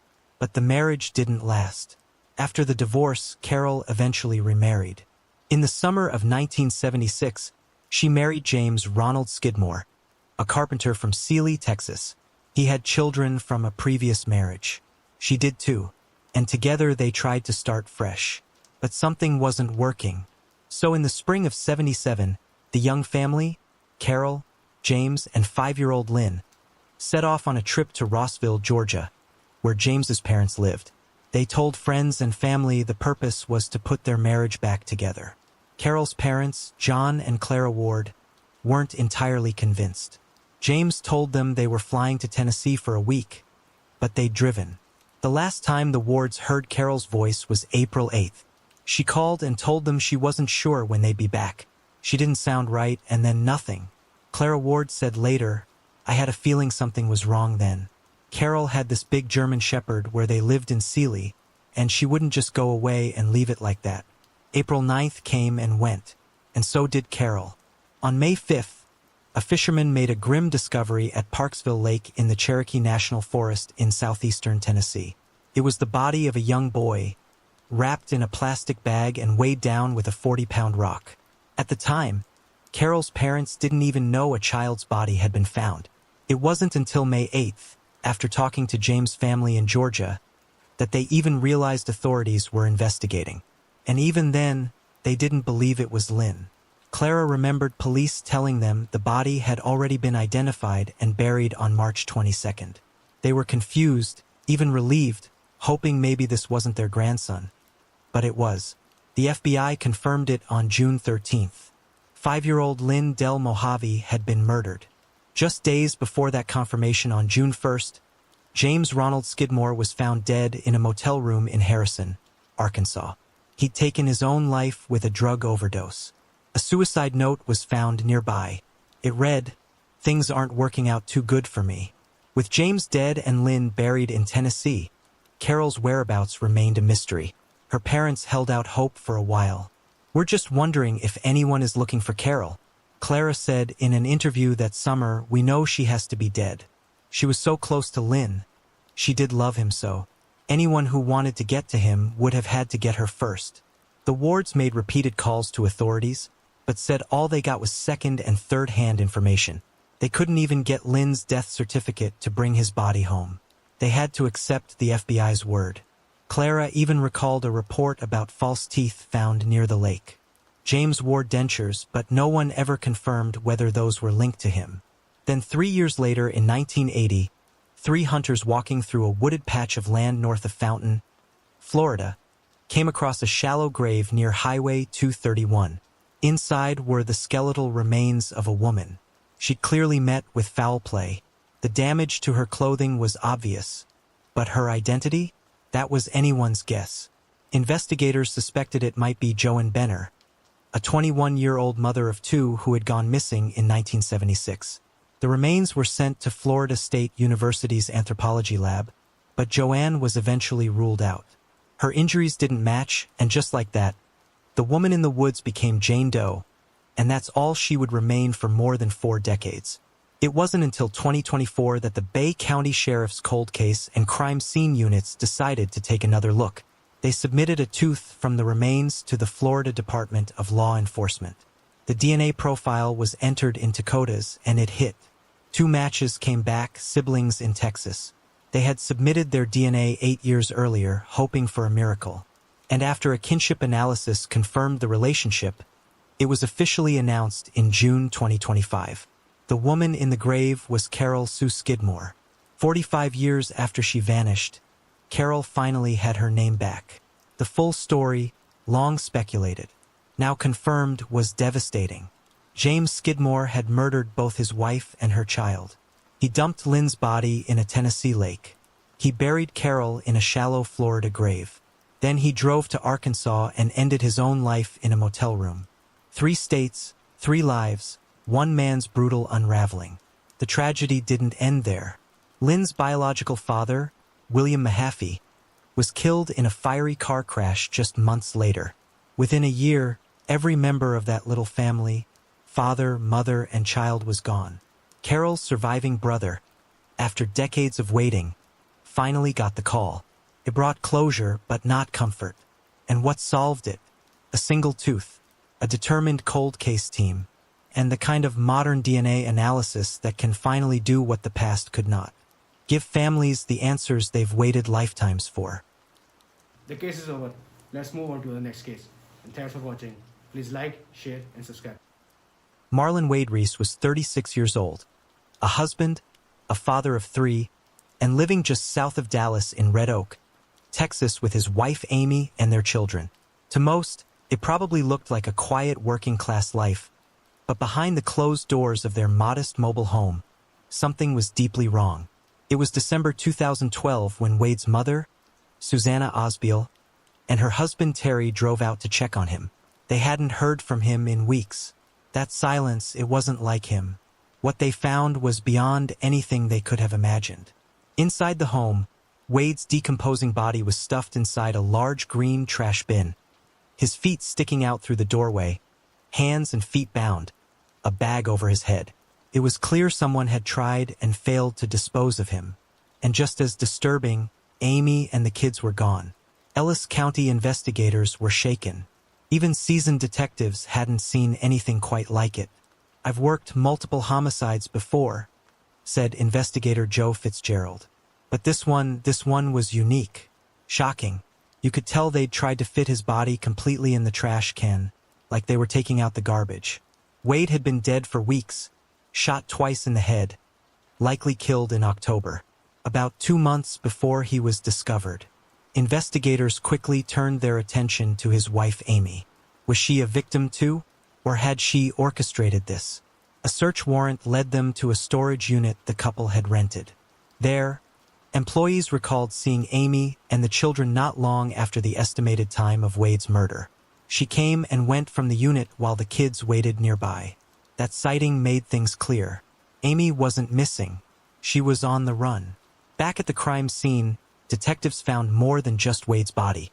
A second trash bin held gloves, a respirator mask, borax, carpet deodorizer, and contract-grade trash bags, along with fingerprints. They believed the mask had been worn to block the stench of decomposition. Inside the storage unit, more evidence. Blood-stained bedding and clothes, including a pair of camo cargo shorts, smeared with blood along the waistband. They also recovered several firearms. "We were actually shocked all that evidence was just sitting there in trash bags," said investigator Katie Cheek. "We didn't think it would be that easy." They also discovered that Amy had pulled the kids out of school back on October 15th, citing a family emergency. 2 months had passed. They had to act fast. A DMV search finally hit.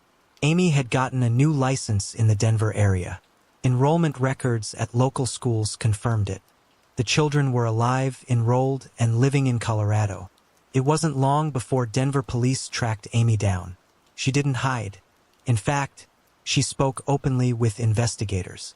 They said she was calm, cooperative, not what you'd expect from a homicide suspect. Amy claimed she left Texas to escape Wade, that he'd been abusive, violent toward the children, especially their daughter. She said she fled after a fight in which Wade allegedly threw the girl to the floor.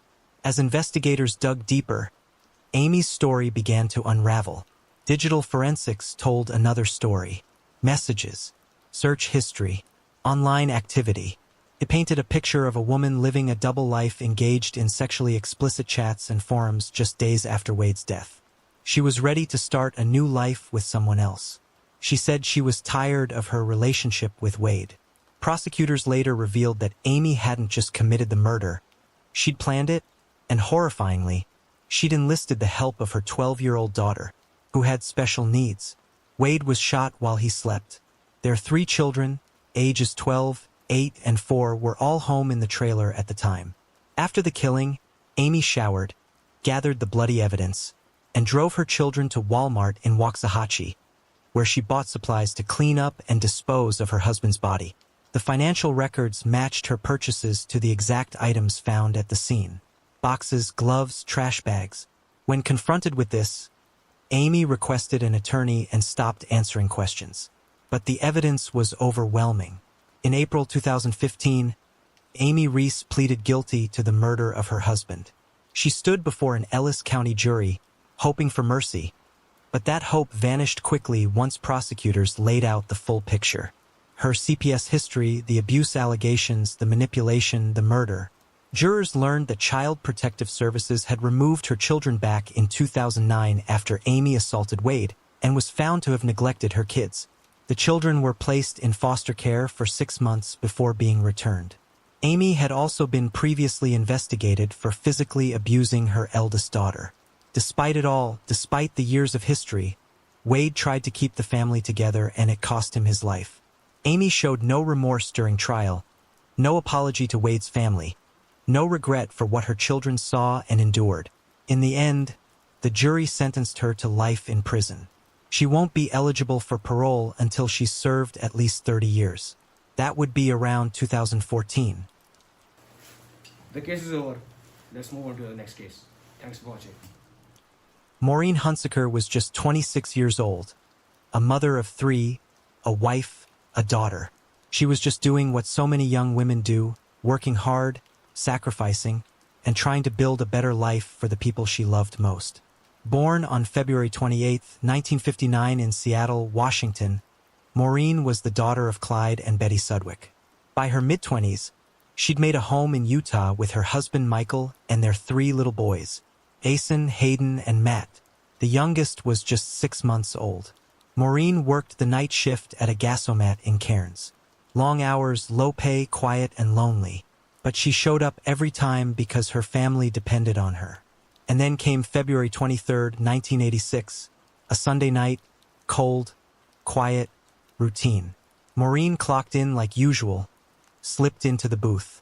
The radio played softly. Her coat hung nearby.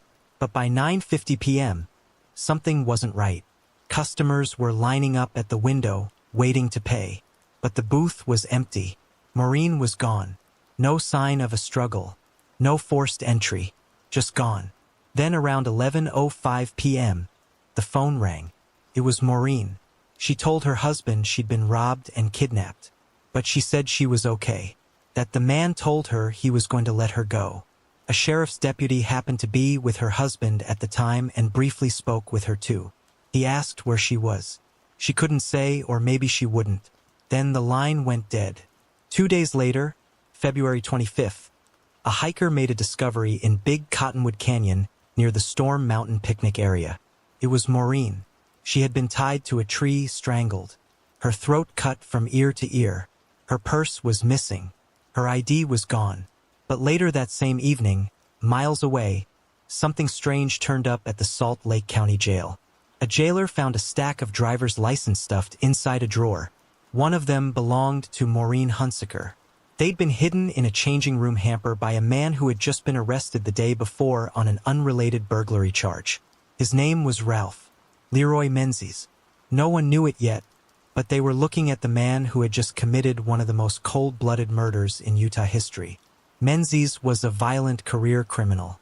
He'd once escaped from prison. He'd shot a cab driver during a failed carjacking. In just days before Maureen's murder, he'd been released on bail for stealing Christmas decorations. The evidence came quickly. 2 teenagers came forward. They'd seen a man and woman together at Storm Mountain the same day Maureen vanished. The car, they described, a cream-colored 1974 Chevy, matched the one Menzies had borrowed from a friend. Maureen's fingerprint was found inside. Detectives searched Menzies' apartment. They found her purse. A jailhouse informant said Menzies bragged about the murder, said slitting her throat had been one of the biggest thrills of his life.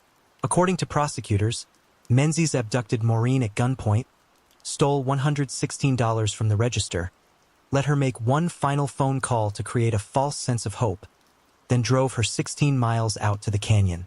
There, he tied her to a tree, sexually assaulted her, strangled her. In 1988, Menzies was convicted of capital homicide and aggravated kidnapping. He waived a jury for sentencing. The judge sentenced him to death. But for Maureen's family, justice didn't come that day. It didn't come the next year or the next decade. In 1994, the Utah Supreme Court upheld his conviction. But in 2006, the court ruled Menzies could start his appeals all over again because his original attorney didn't do an adequate job. Just like that, everything reset. Back to 1988. For Maureen's son Matt, that ruling was devastating. He was only 10 years old when his mother was murdered. But he remembers her, her laugh, her warmth, the way she always made it to his baseball games. Matt has become a quiet but relentless voice, testifying before lawmakers, standing in court, showing up to every hearing, every delay, every headline that seems to forget Maureen altogether. In 2023, Utah finally ruled that Menzies had exhausted all appeals. But his lawyers weren't done. This time, they claimed he had advanced dementia and could no longer understand why he was being put to death. In June 2025, Judge Matthew Bates reviewed the evidence and ruled that Menzies was still lucid, still rational, still understood the punishment that awaited him. He was declared competent. Still, his defense team filed again, this time with a new expert report. They argued he now relied on oxygen, used a wheelchair, had deteriorated so much they claimed that he didn't even comprehend his legal situation anymore. Judge Bates acknowledged the motion, but it wasn't enough to stop what was already in motion. A date had been set, September 5, 2025. Ralph Menzies, now 67, chose to die by firing squad, a method Utah still allows for inmates sentenced before 2004. If carried out, it would be the state's first firing squad execution since 2010, and only the sixth in the United States since 1977. Matt Hunsaker plans to be there with his brother, his father, and his son. But one person will be missing. Maureen's mother, Matt's grandmother, Betty, passed away in 2021. She had waited decades to see justice done. Matt's biggest fear that Menzies' failing health or changes in the law could open a door. That parole might one day be back on the table. That illegal loophole might give him another out. These are questions that keep me up at night, Matt says. He's waited almost 40 years. And now with the clock finally ticking, he just wants it to end. It's not about vengeance, he says. It's about justice. It's about closure. It's about never forgetting who this was really about. Because at the center of all the filings and delays and arguments is a young mother. A woman named Maureen, who went to work one night and never came home. The case is over. Let's move on to the next case. And thanks for watching.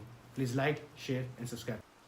Alexia Brianna Alexander was born on January 13, 2008 in Brandon, and went by Lexi. And by the time she turned 4, she'd already been passed through 5 foster homes in just 6 months. No routine, no comfort, no place to call her own. But then she met Ashley.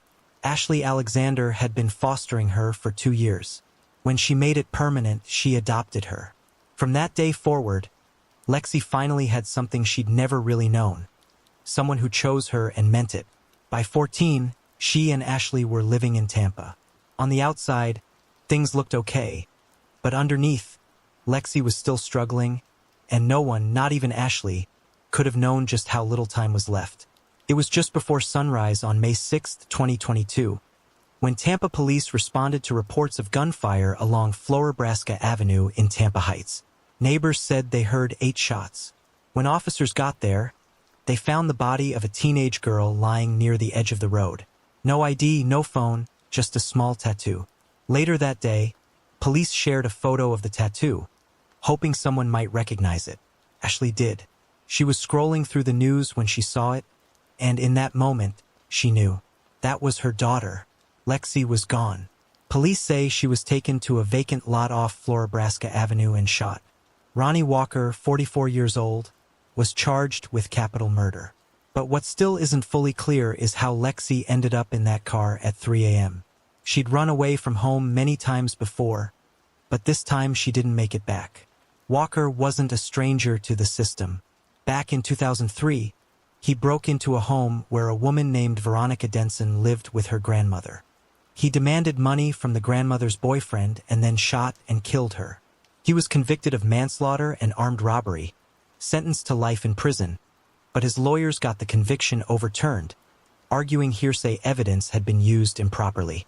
Walker got a new deal just 5 years behind bars, and now another girl was dead.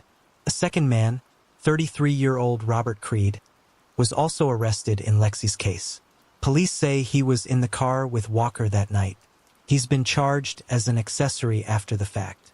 Detectives pulled Lexi's phone records and placed her in the vehicle around the time of the shooting. DNA evidence confirmed she'd been there.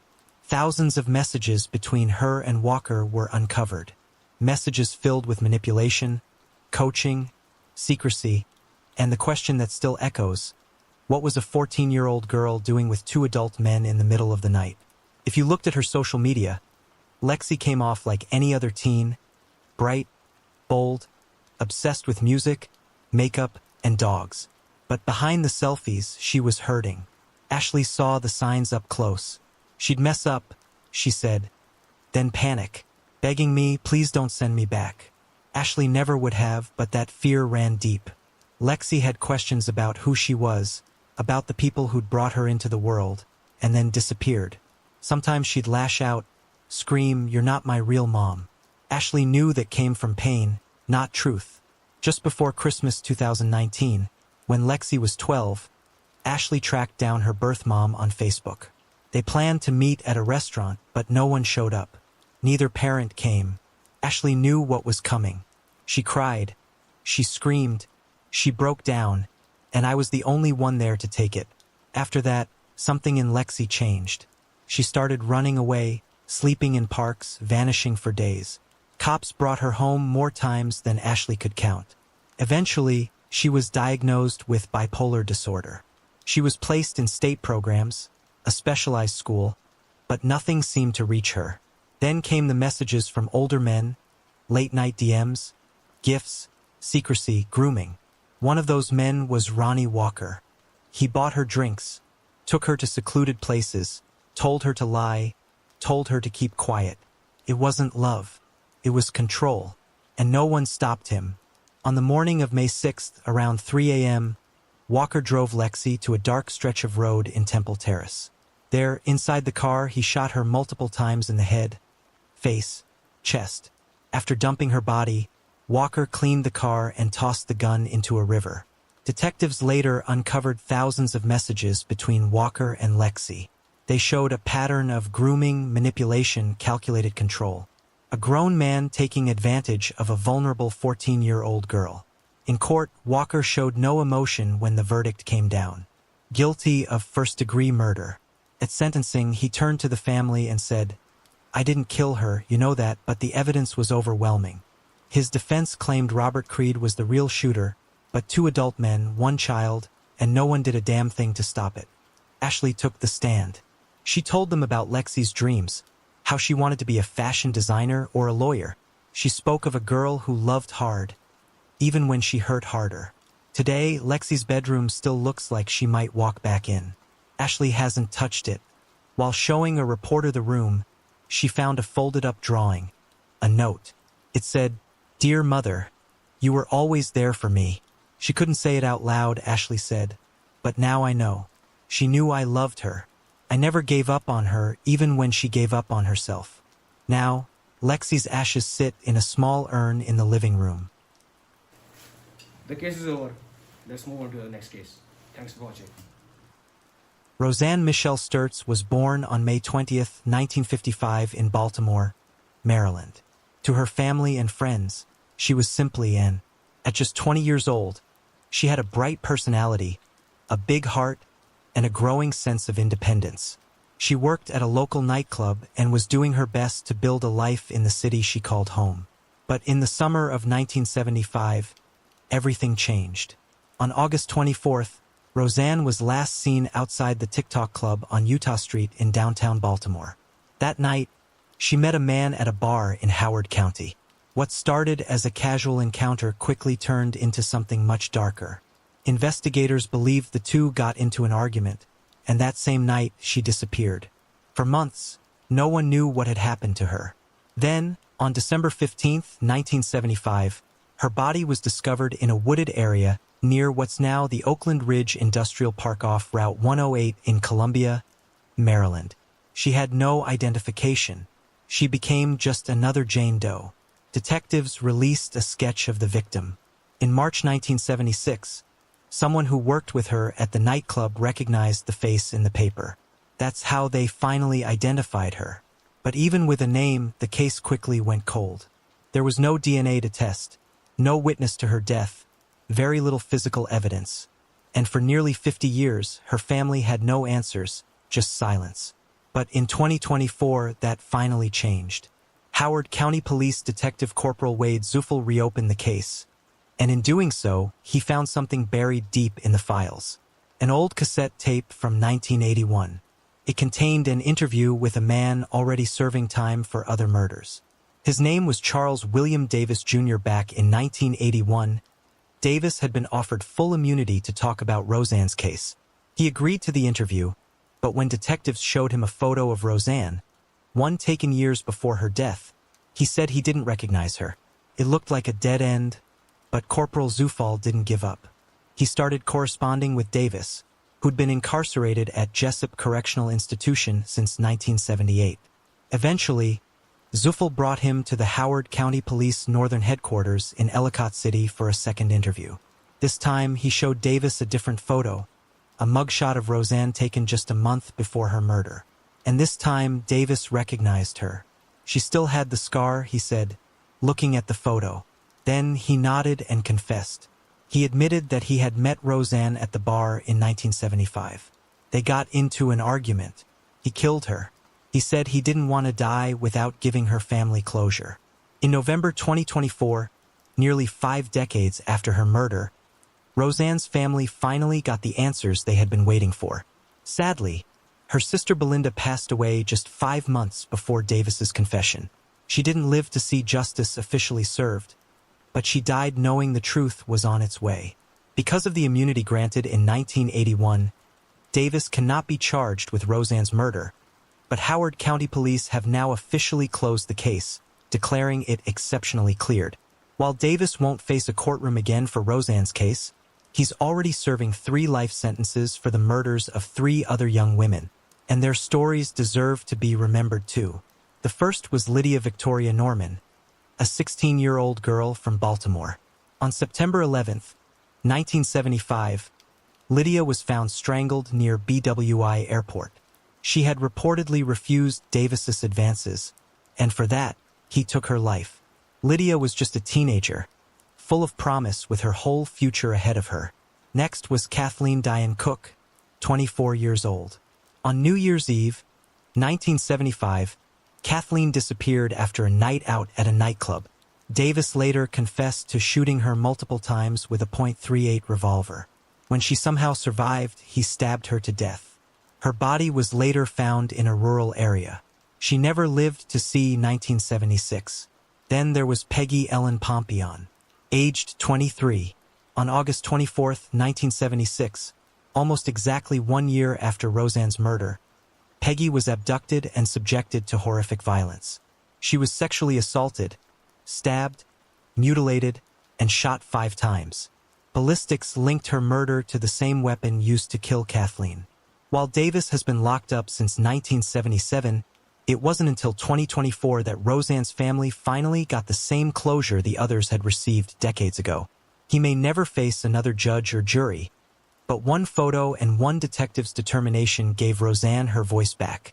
And now, after nearly 50 years, her story won't end as just another unsolved case. She was known, she was loved, and now she's remembered. The case is over. Let's move on to the next case. And thanks for watching.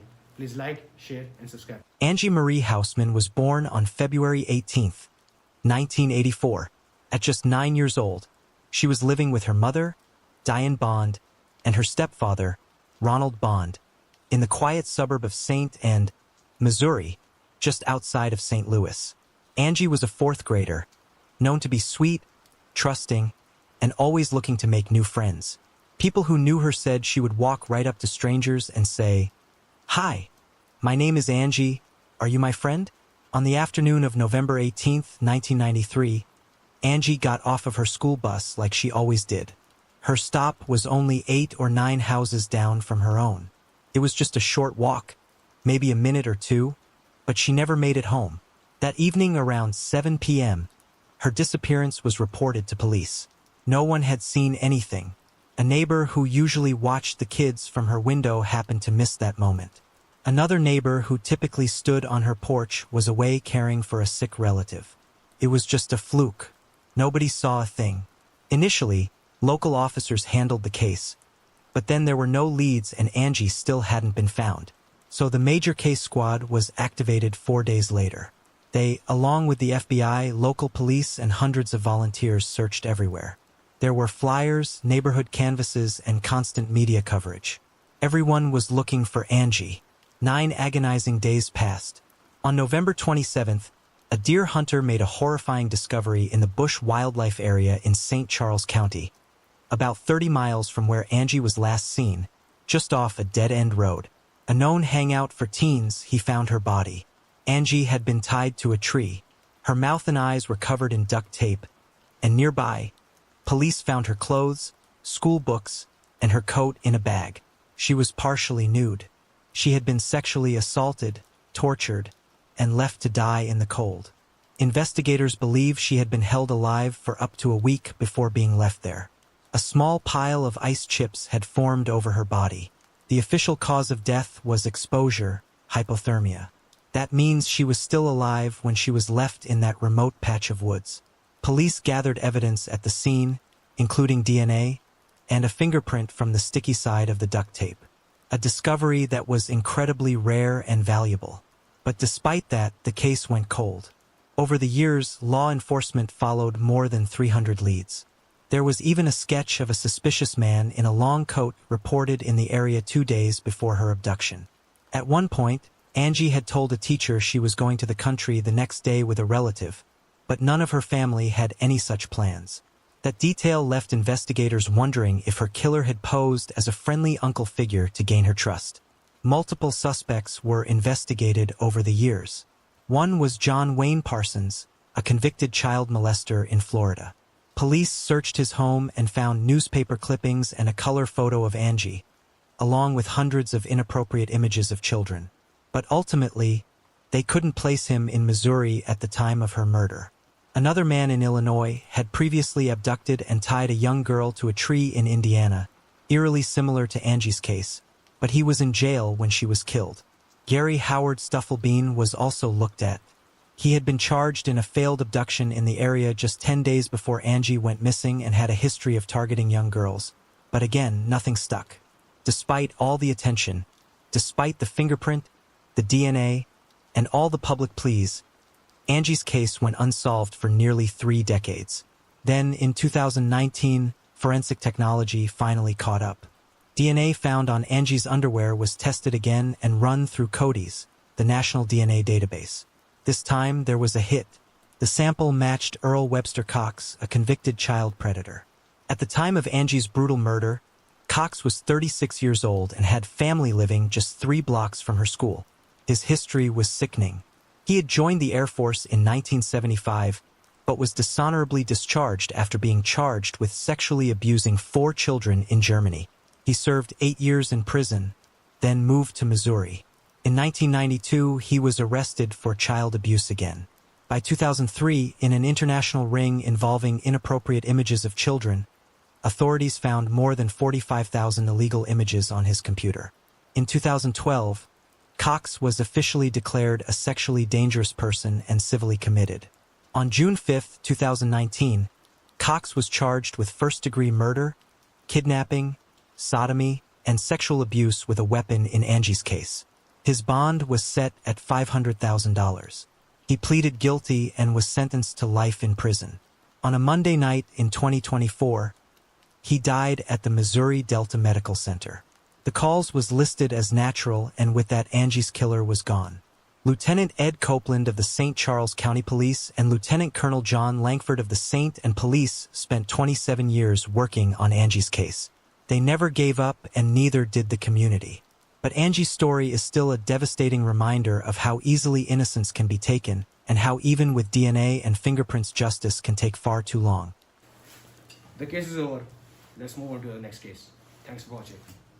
Cheryl Ferguson was born on July 27, 1958, in Long Beach, California.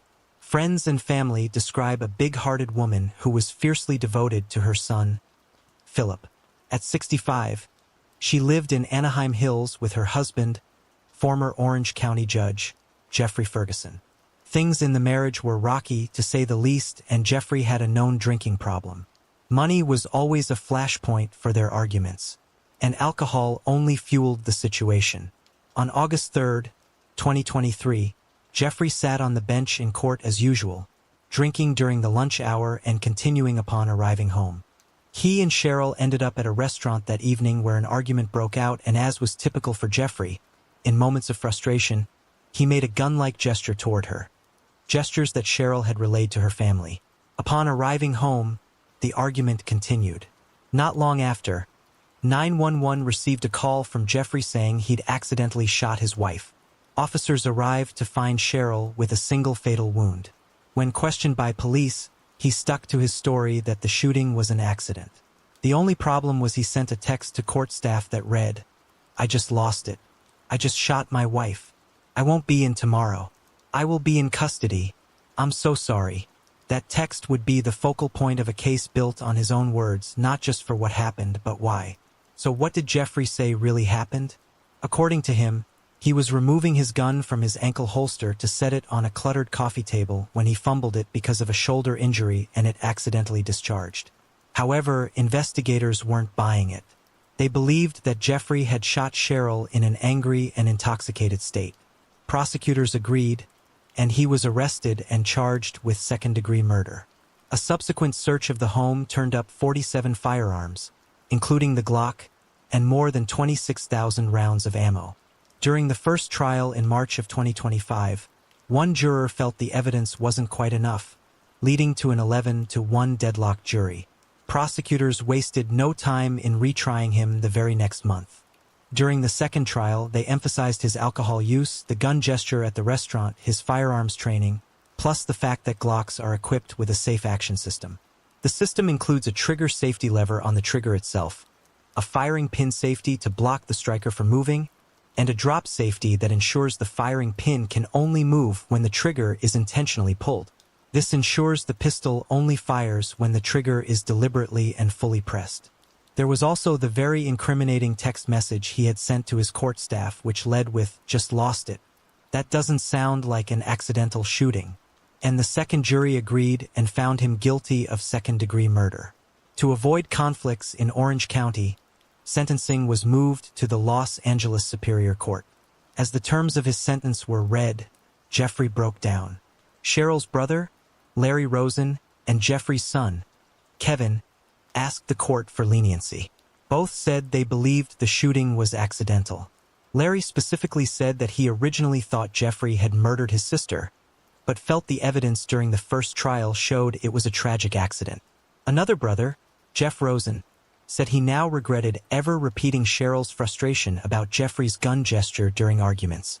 Philip described parents who argued and loved, and he stood firm that his mother's death was accidental. The judge weighed those pleas but called the case against Jeffrey absolutely overwhelming, citing his post-shooting text to court staff and hours of recorded statements in custody. Those statements included him saying that everyone would hate him, and he even pleaded for a jury to, and I quote, "convict my ass." After being convicted, Jeffrey told the court he loved his wife and understood the verdict, but insisted it was a horrific accident. He asked to remain in Orange County Jail during appeal, prompting the judge to rebuke him again for believing rules didn't apply. However, when all was said and done, 23 jurors across both trials voted guilty. Only one favored involuntary manslaughter. Cheryl's life ended in the home she shared with her husband. Those who loved her speak of generosity and devotion, especially to Philip. That part of her story doesn't waver even as everything else has.